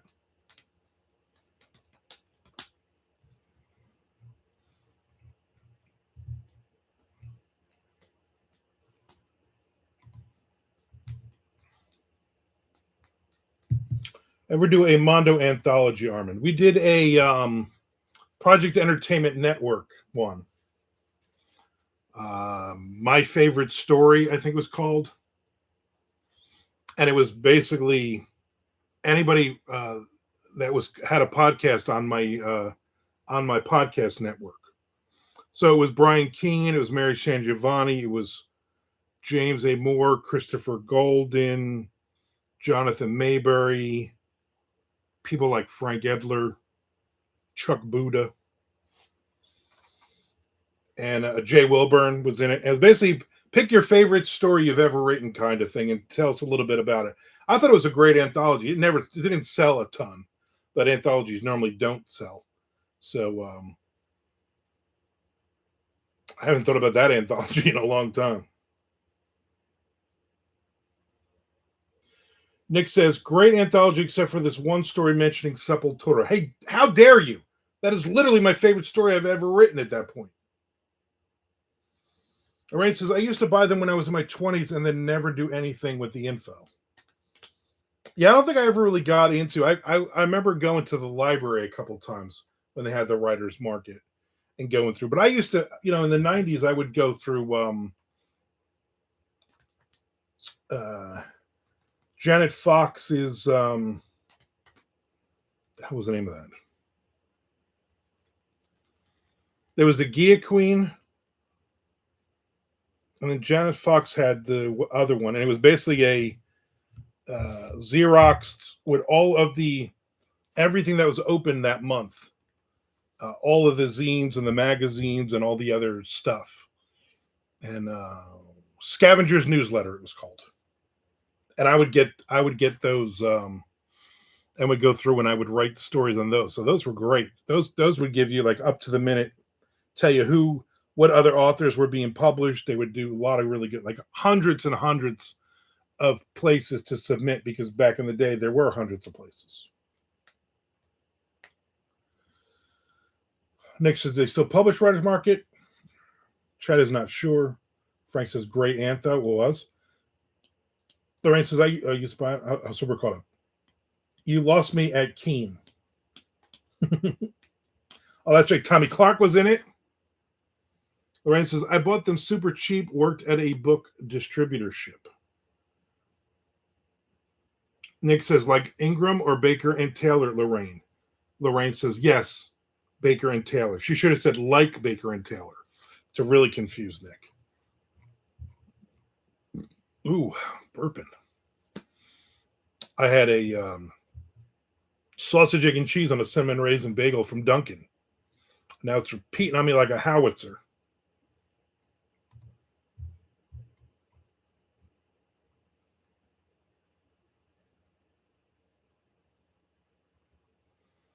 I'm like, what's that noise?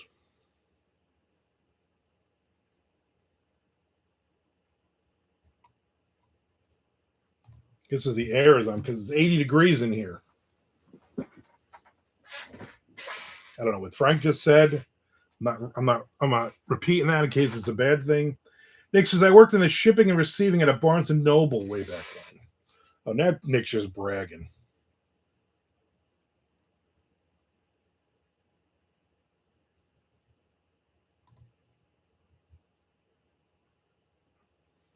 H&H Bagels just opened. I don't even know where that is. This guy ordered the spicy sausage, egg, and cheese on a toasted everything bagel.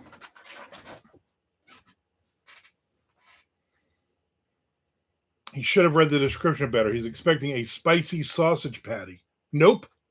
It's a bagel sandwich with sausage, egg, pepper jack cheese, a Southwest sauce, and bunch of pickled jalapenos. He liked it.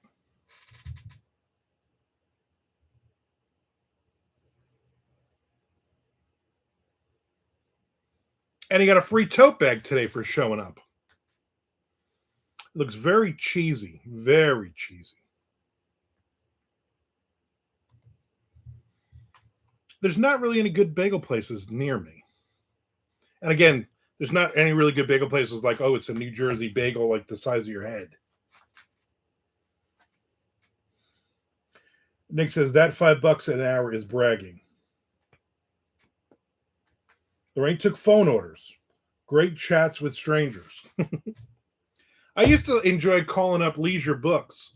I would place my orders if they did a catalog every quarter. And I would just call them and say, listen, before I fill this all out, I'm going to read a bunch of books that I want to buy. And they're like $5 books. I'm going to read like 10 of them off. And you tell me if you have them in stock and then put the order together.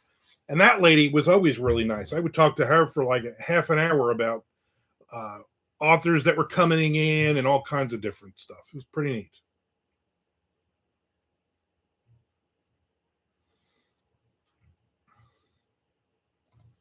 And then Keen shut it down. Blew it up.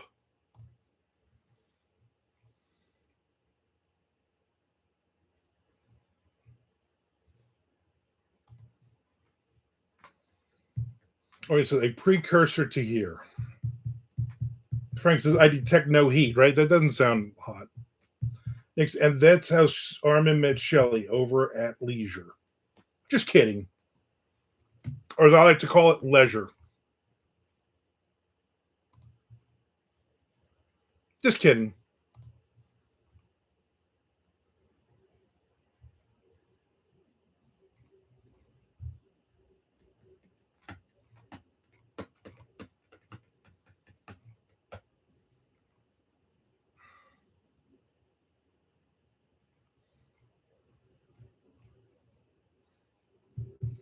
Whereas it had a repeat customer who said he was Cherokee and wanted to talk about his wolves a lot. That seems like a sexual innuendo.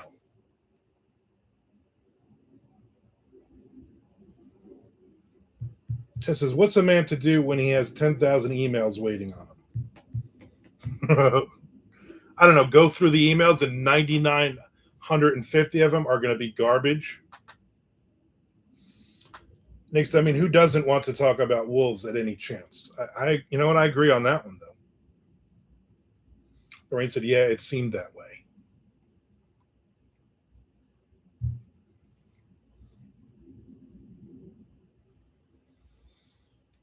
Lots of AuthorCon posts about how amazing it was.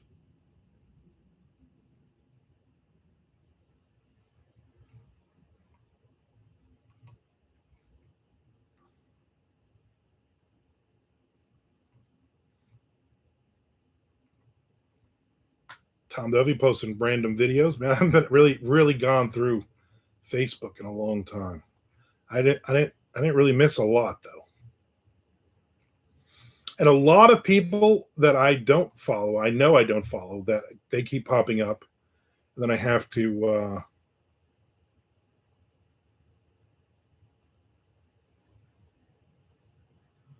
you doing?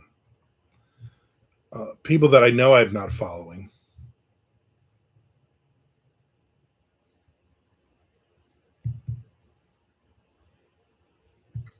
Nick says, was there any funny post about a pen at AuthorCon? I haven't seen it yet. I'm sure it was there, though. I can guarantee it was there. Oh, apparently Fat Burger is finally coming to the Jacksonville area.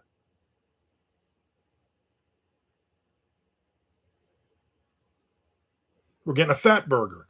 I don't even know what a Fat Burger is. I'm guessing it's another, because we only have 80,000 burger places here.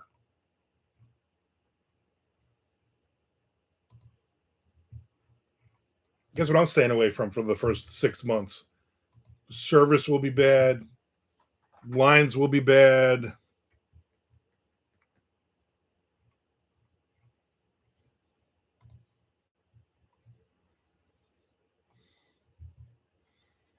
Apparently, there's another new bagel place, Jeff's Bagel Run in Neptune Beach.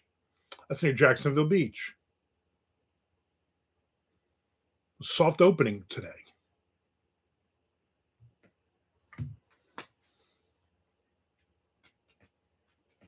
Frank says, yeah, but did they buy any women's books? I didn't see a lot of women's books. Says, speaking of Indians, I once saw a review for a Stephen Graham Jones book from some chick who said she was so sick of cis white men writing about Indians. Yeah, that guy has nothing to do with Indians. Nick says, wait, are you on the next trip? I mean, I might as well be.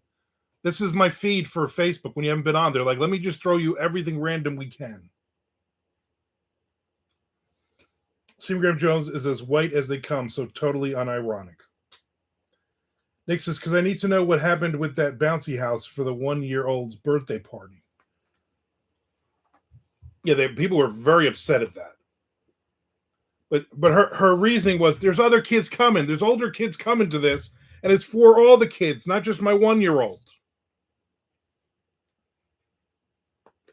And since we're in Jacksonville, I'm sure there's a bunch of drunken rednecks that were jumping on that thing after 7 or 8 beers.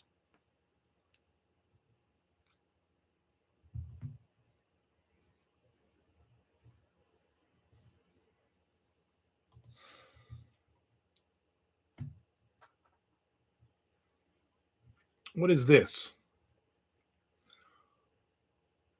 There's a thing called The Scoop with Jack's Restaurants reviews, and everybody posts, oh, I had this great meal at this place, and then 47 people say how crappy it is, and you should go somewhere else. Or they say, what's the best burger place in Jacksonville Beach area? And then they'll say, oh, there's this great chicken place in St. Augustine you got to try. Like, nobody reads anything. This guy wants to know who is making this. And it looks like it's a burger, right? It's a like a chicken cutlet, fried chicken cutlet, then a cheeseburger with a hot dog in on top, and then the top of the bun. It says, Armin, if I'm currently watching this on 2 devices, will it be counted twice for you? Probably not, huh? Yeah, maybe. I don't think it will be. I think one at a time. Somebody wants to know what happened, and then somebody said about that, please let me know so I can alert the authorities.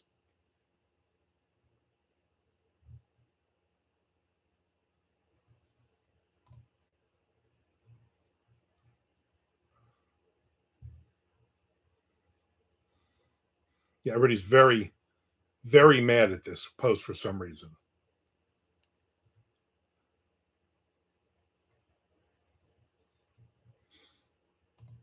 Everybody, shut your mouth, mind your own damn business. If it's not interesting to you, move on, but no.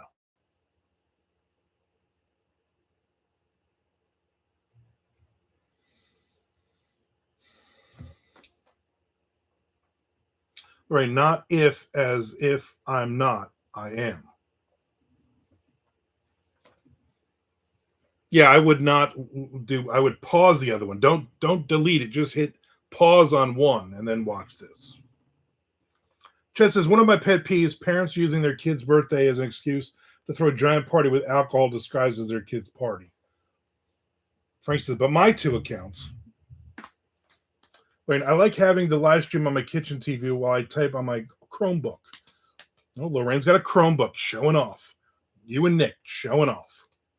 Nick says, breaking news headline in my email feed. Wisconsin cheesemakers shut out of the World Championship top 20. What? I won't stand for this. I am the I am, Frank says. Just so much randomness in this Facebook feed.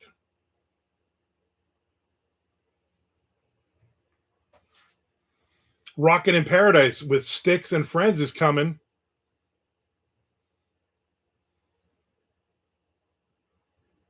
Styx, 38th Special, Tesla, Don Felder, the Marshall Tucker Band, Jefferson Starship, The Outlaws, Edwin McCain, and smooth rock classics from the 70s and 80s.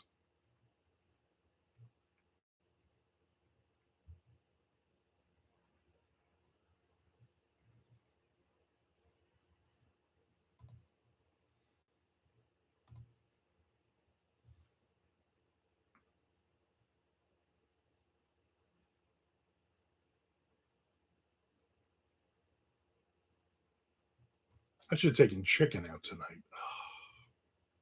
What am I doing with my life? I'm going to tell you, I like German chocolate cake. My wife doesn't like it because of the coconut. She's not a fan of coconut at all. I'm a fan.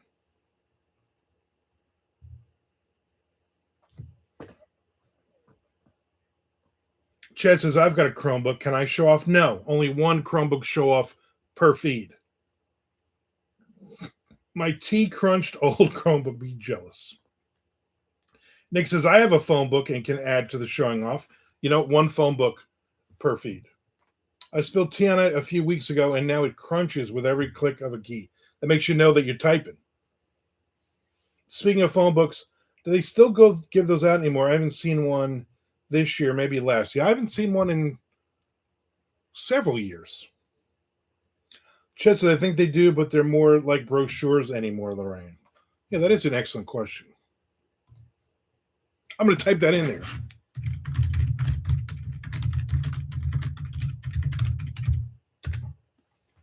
Yes, phone books, specifically the yellow pages, are still printed and delivered, but their production has declined dramatically since the 2010s due to internet alternatives. While many or perhaps even most households no longer receive them, some companies still distribute them in specific regions or upon request. They're no longer universally delivered. They must be requested, or they are delivered only to specific populations. They primarily exist to serve seniors, those with limited internet access, or a niche advertising tool for local businesses. And due to environmental concerns, you can opt out of receiving them through services like yellowpagesoptout.com. I mean, that's a pretty catchy title. Modern phone books are also much smaller, resembling booklets rather than the thick 2-volume directories of the past.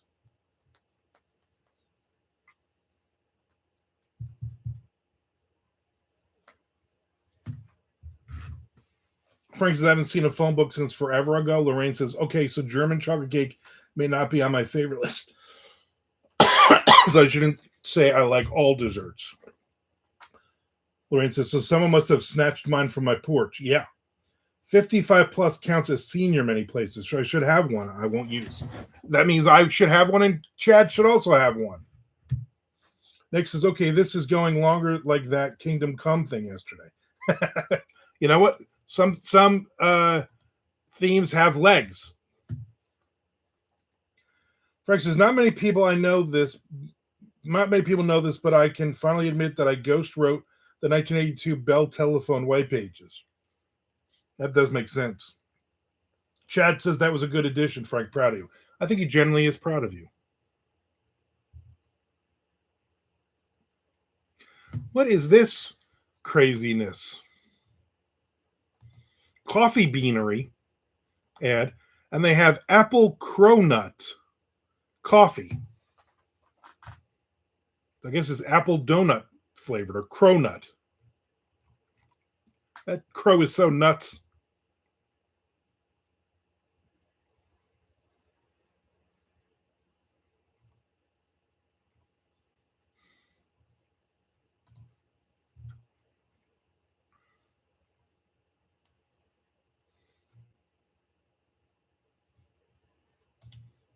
Now I just can't get off of Facebook now.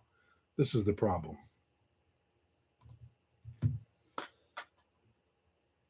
Nick says, will you sign my copy to Frank? Because Nick still collects them. He still has all of them. Or he says, this isn't a long theme, Nick, not compared to the bands. Just ask. Chad said something and then his message was redacted.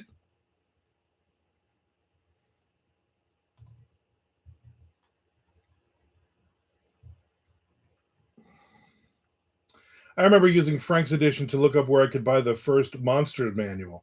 that was the hobby shop in Red Bank, New Jersey for me. Charles had to leave for a bit, but I'm back. Charlie's back, everyone. Yeah, the only place we would go would be the hobby shop in Red Bank. Ooh, Fiend Folio just came out. Let's go get a copy. Who's going to buy a copy? Because we can't all afford it. Dave's your turn. Your turn to buy the Monster Manual too.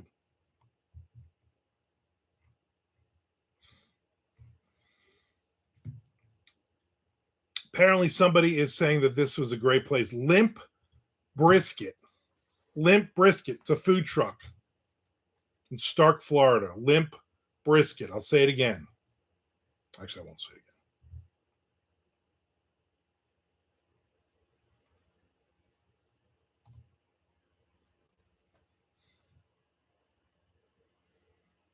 again. I keep seeing all these book signings in the area, but I'm like, I don't want to do a book signing anymore. Ever.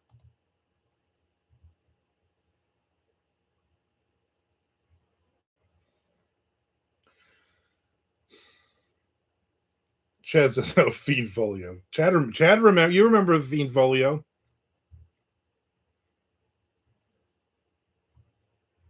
Deities and demigods. I remember having the original one with all the Lovecraft stuff in it.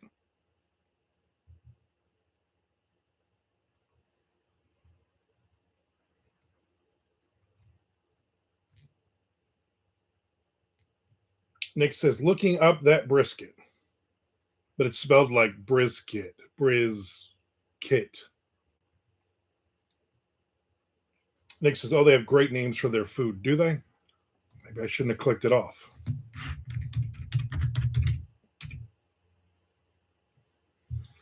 Limp Brisket Barbecue.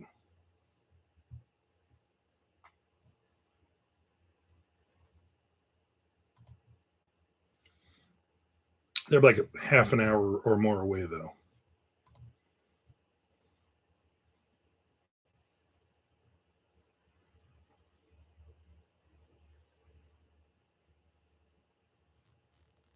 Nice.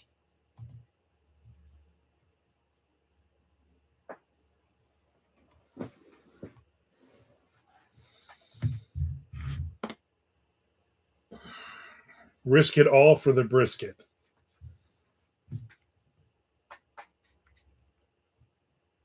For instance, somebody's craving barbecue.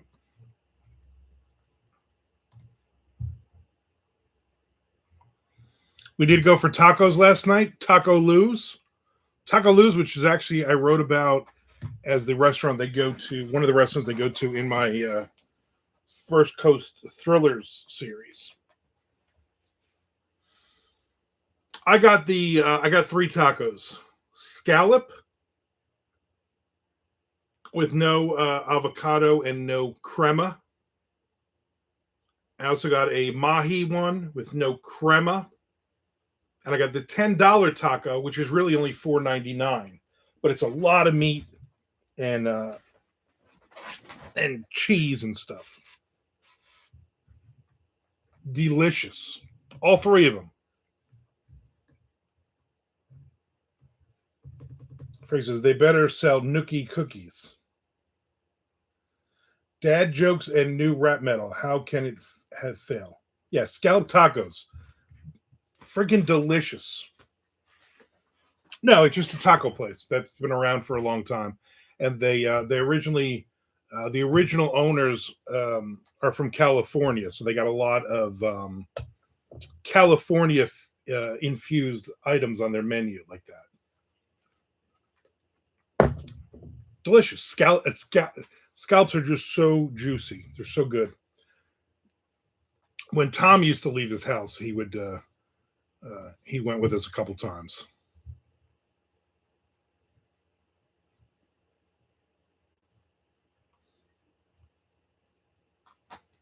California specifically. So a lot of it is like, oh, you have avocado on this, or you have some kind of weird crema stuff. I'm like, yeah, I don't want any of that.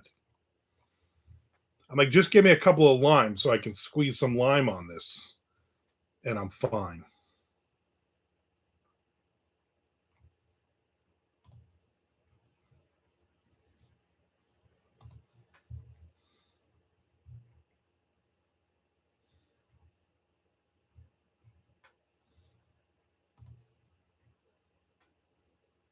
I had to take a few deep, calming breaths to eat a scallop. Really, I love scallops. The only thing I really am not a huge fan of, but I will eat them sometimes, are raw oysters. I dated this girl once many years ago, and she was a huge fan. We'd go down to Seaside Heights, and she would order like 3 dozen raw oysters, and then she would like feed them to me, and I was just like, "This is like, it's like you're sucking snot down your throat." But I wanted to have sex with her, so I ate a lot of raw oysters. And then we had the sex, and then I think I threw up afterwards. Probably, I don't think it was from the sex though. I think it was probably from all the raw oysters.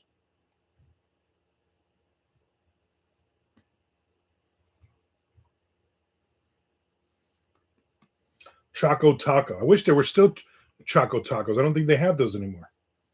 Chewing gum of the sea. Yeah, exactly. Like for me, I just drunk, suck them down. Don't even taste them. That's the right description of everything. Yeah, I'm not a sushi fan at all. I'm not a fan of many things, but I will complain about a lot of stuff.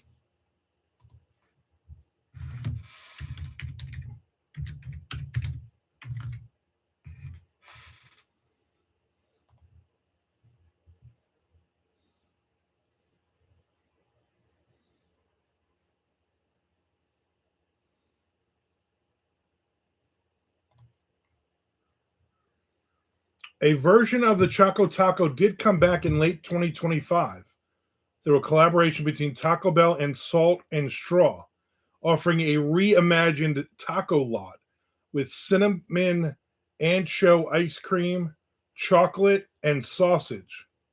Available at Salt and Straw locations and online, though the original Klondike version is still discontinued, with its owner exploring a return. Now, I want the regular Choco Taco, is what I want to eat.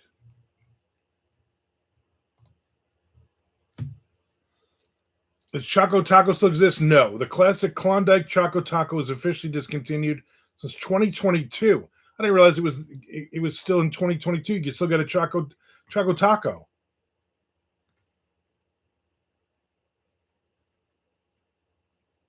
I did like a Choco Taco though.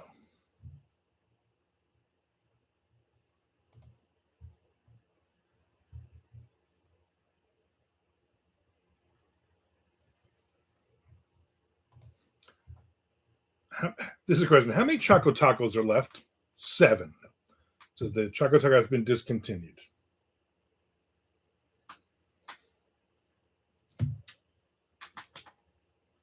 Chad says, "Oh man, I used to love those Choco Tacos, right? Weren't they delicious?" Lorraine says, "Well, not vegetable. Raw bar coming to MondoCon. No, that is raw oyster bar. No, raw anything is not coming to MondoCon. Vegetables, no sushi. Yeah, like I like raw vegetables. But I can't eat. I can't eat anything that's supposed to be cooked. Those are supposed to be cooked." Ches says, "Remember when they scared us about taking Twinkies away? Yeah, that lasted like 5 minutes. I'm not even a huge Twinkie fan, to be honest with you. I'm not a huge fan." Lorraine says, "Can't go wrong with anything named Choco Taco." Exactly. Nick says, "Salt and Straw is a California company." Nick says, "Odd flavors like olive and feta." I do not like feta. We went through this conversation. Charlie says, "Raw pork is pretty good. You gotta, it's gotta be cooked. It's gotta at least be, it's gotta at least be warm." My wife's father would make all the meat, turkey, and everything else for Thanksgiving every year, right? Deep fried couple of turkeys. He'd make spare ribs and whatever else you make. But he would always make it the day before, and then he would put it in the fridge overnight. And then when we got there, all the meat was just cold. And I'm like, I don't want to eat turkey that's cold. Like I want to eat turkey the next day that's cold, that you make a sandwich or something. But I don't want that to be your first meal. Your first meal of turkey or ham or ribs or something needs to be warm. Chess says, "I bet Twinkies are even better if you heat them up for like 10 seconds, the microwave covered with a wet paper towel to moisten them up even more." You got to worry about if the cream filling is going to expand and pop out. Why don't Mexicans eat Taco Bell? It says, "Why? The Americanized version of tacos were more expensive and not as tasty as the fresh tacos that can be eaten just about 24/7 all throughout the country. Bottom line, the food Taco Bell serves is not really Mexican food. Case in point, hard-shell tacos are not a thing in Mexico. I had no idea. I thought Taco Bell was Mexican food." Ray says, "Older Southerners tend to cook their vegetables to mush. I didn't like vegetables until I discovered real restaurants. No offense to Mom or Cracker Barrel." Yeah, my wife does not like them raw vegetables at all. So like when she does carrots, but they're not like just mush. She also puts a lot of like brown sugar and stuff like that in them.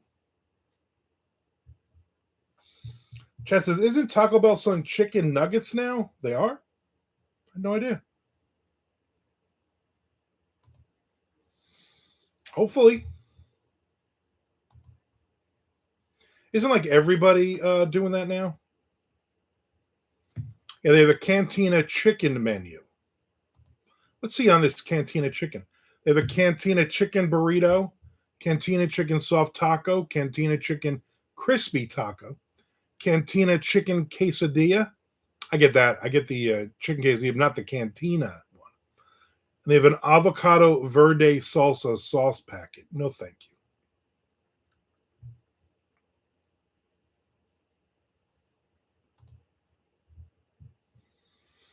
They have chicken bacon ranch street chalupas, chicken bacon ranch nacho fries, chocolate fudge and caramel empanadas. That seems interesting. Beefy potato loaded griller. Mini taco salad. Man, and it's only 280 calories. I remember the taco salads. They were like this big and they were like 80,000 calories They were so damn good. Chad says Taco Bell is good, but it's dangerous and definitely not authentic. Yeah. Come on, Chad. What are you eating there? Frank says Taco Bell is one of the few fast food places I genuinely like. Lorraine says it's not bad, but you rent it. But I've been to Texas with authentic Mexican food, and I don't like it. I like Americanized. But the same thing when you go to like an authentic Italian restaurant, I'm like, put some flavor in here. Like British food. British conquered half the world for their spices, and yet they sold all the spices. They don't use anything in any of their food.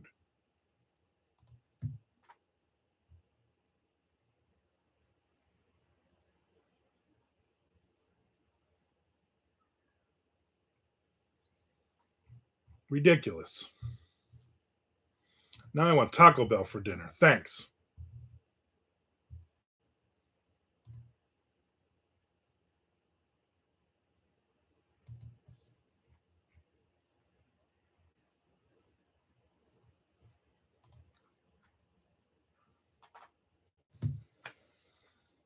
Chad says, I haven't had Taco Bell in several years. I haven't had it in several weeks.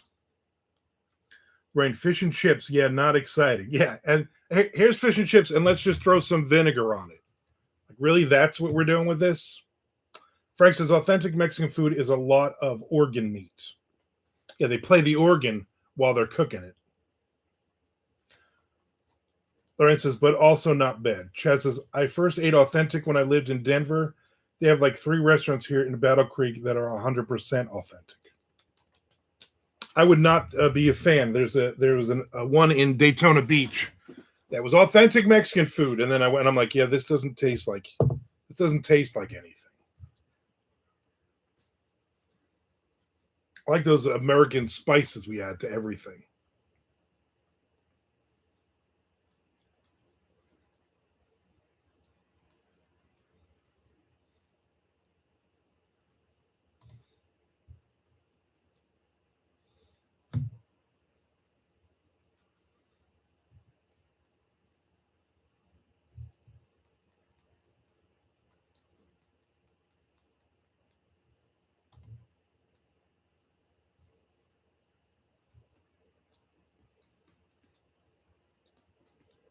Frank says that's not at all what I meant. That's what it sounded like, though, Frank. I can only go by what it sounds like you're trying to say, and that does make sense anyway.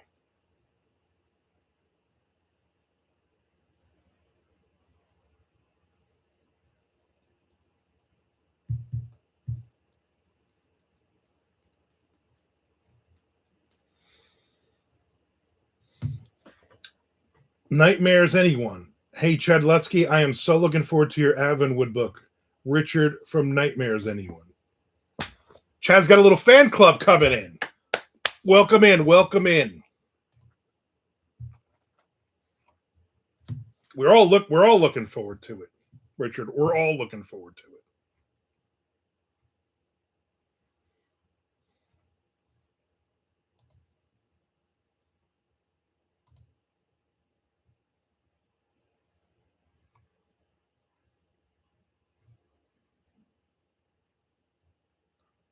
I said I have to buy Ipsons today. Why only one company that can charge what they want? Crazy things.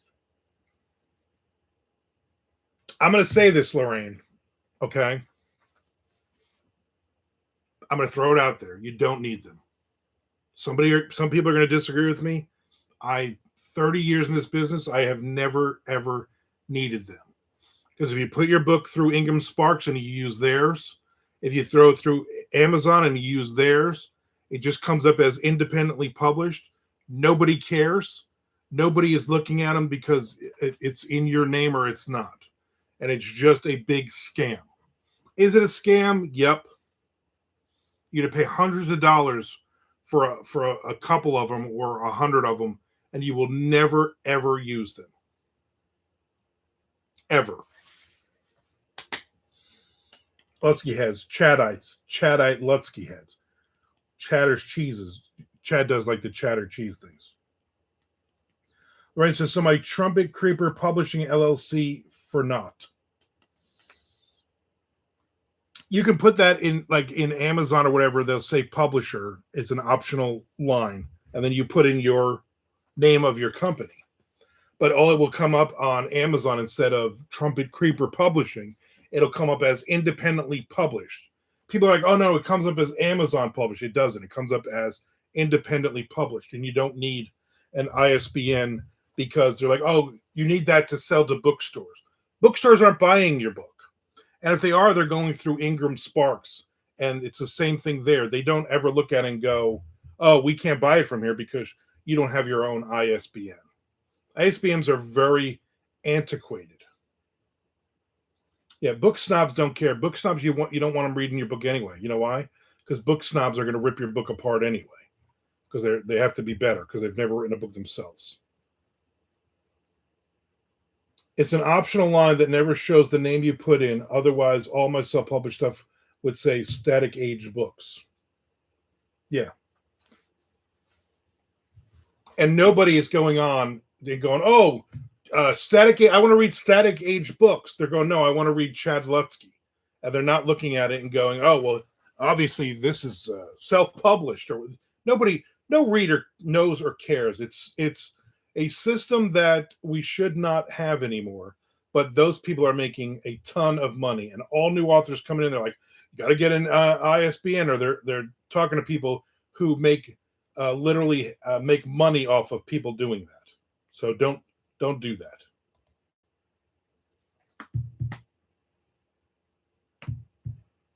Thanks, Armand. Thank you, Richard. Nick says 1 p.m. here. Time to go back to the phone book company. Good luck. Good luck with that. We've gotten over 2 hours. Thanks, guys. Then I'll save myself close to $300 and go exactly. Just go with that. It'll say independently published. If you want it in bookstores, there's a small chance.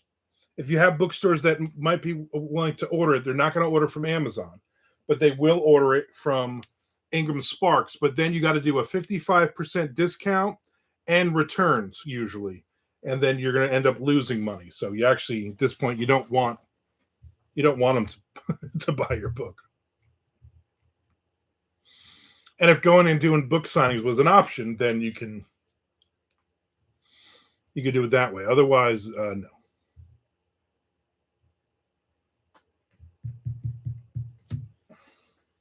Chad says, unless Lansdale sees that you're independently published. Yeah, you don't want that. And there we go. There's got to be at least one Lansdale. That's why I stayed over 2 hours. I was waiting for the Lansdale comment. Keith agrees with me. I don't really care about the bookstores. Then there's really literally no reason for you to do it. Apparently, Eddie Trunk yesterday had a 1976 Throwdown episode. Which album is better, Aerosmith Rocks or Kiss Rock and Roll Over? Still on Facebook for some reason.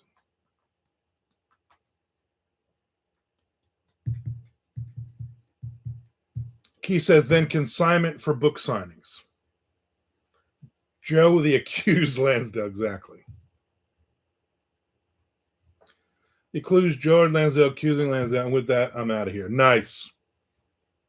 Kiss. Yeah, I would definitely say Rock and Roll Over on that one. Why not? Rock and Roll Over wins that easily. Easily. I mean, I think Charlie will fight you or a male kangaroo on this one.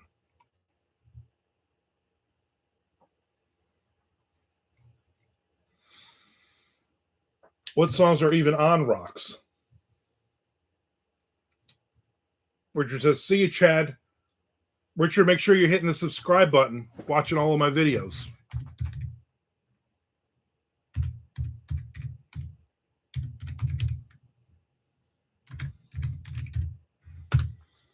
Aerosmith Rocks. It's their fourth album, 1976. What songs do we have on this? Oh, Back in the Saddle. Last Child, Rats in the Cellar, Combination. That's side one. Side two is Sick as a Dog, Nobody's Fault, Get the Lead Out, Lick and a Promise, and Home Tonight. Those nine songs.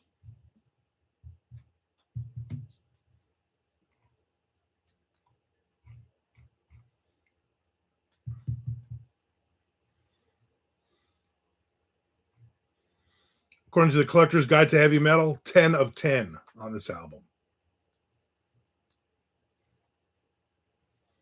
I'm sure they were crazy, crazy high when they recorded this thing.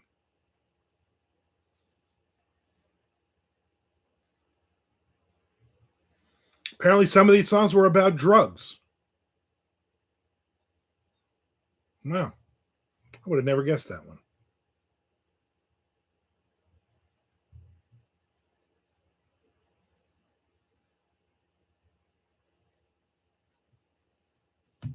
My chat, guess I'll sign off too and actually get some work done in earnest. So one good song. Yeah, one and a couple of all right songs. Charlie says, so you recommend just Amazon and don't even bother with Ingram Sparks? No, I say go to Ingram Sparks because it's another way to sell your print books. But if you're doing it because you think bookstores are going to buy your books, you're nuts. Although I say that, and I've had books on there. I had, like, my baseball book sold several thousand copies when it first came out. My Duncan book that was on there, Duncan itself bought several thousand copies. So I know it works, but you got to have some kind of tie. I have books on there that have never sold a single copy. But again, I'm going to use their ISBN and a different ISBN from the Amazon one because it's a different edition.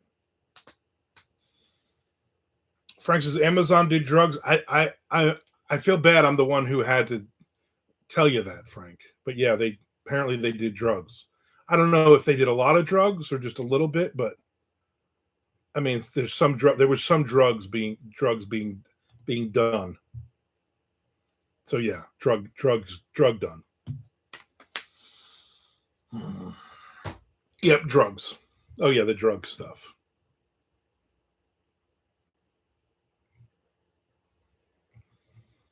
All right, I'm out of here. Thank you for hanging out with me today. Thank you for hitting the subscribe. Thank you for watching more of my other videos. I am 1,400, little over 1,400 hours away from monetizing. So do yourself a favor. Watch more of these videos. Frank says, oh, new book idea for you, A Month of Limp Brisket. Every day I go to Limp Brisket. I'll do like a food truck, a month of food trucks. There are a crap ton of food trucks up here too. Thanks, Keith, for popping in. Tomorrow, Positive Friday. I doubt we're going to be positive, but I'll see everybody at noon Eastern Standard Time tomorrow. We'll try to do 2 hours or more. One of these days, I'm going to be like, you know what? I'm going to do like 12 hours, but I had blood drawn, so I'm about to pass out. Thank you for being here for us. Thank you, Frank. You know what? You always make me cry with happiness. That's not bad. That's not bad at all. All right. See everybody tomorrow. Have a great, great night.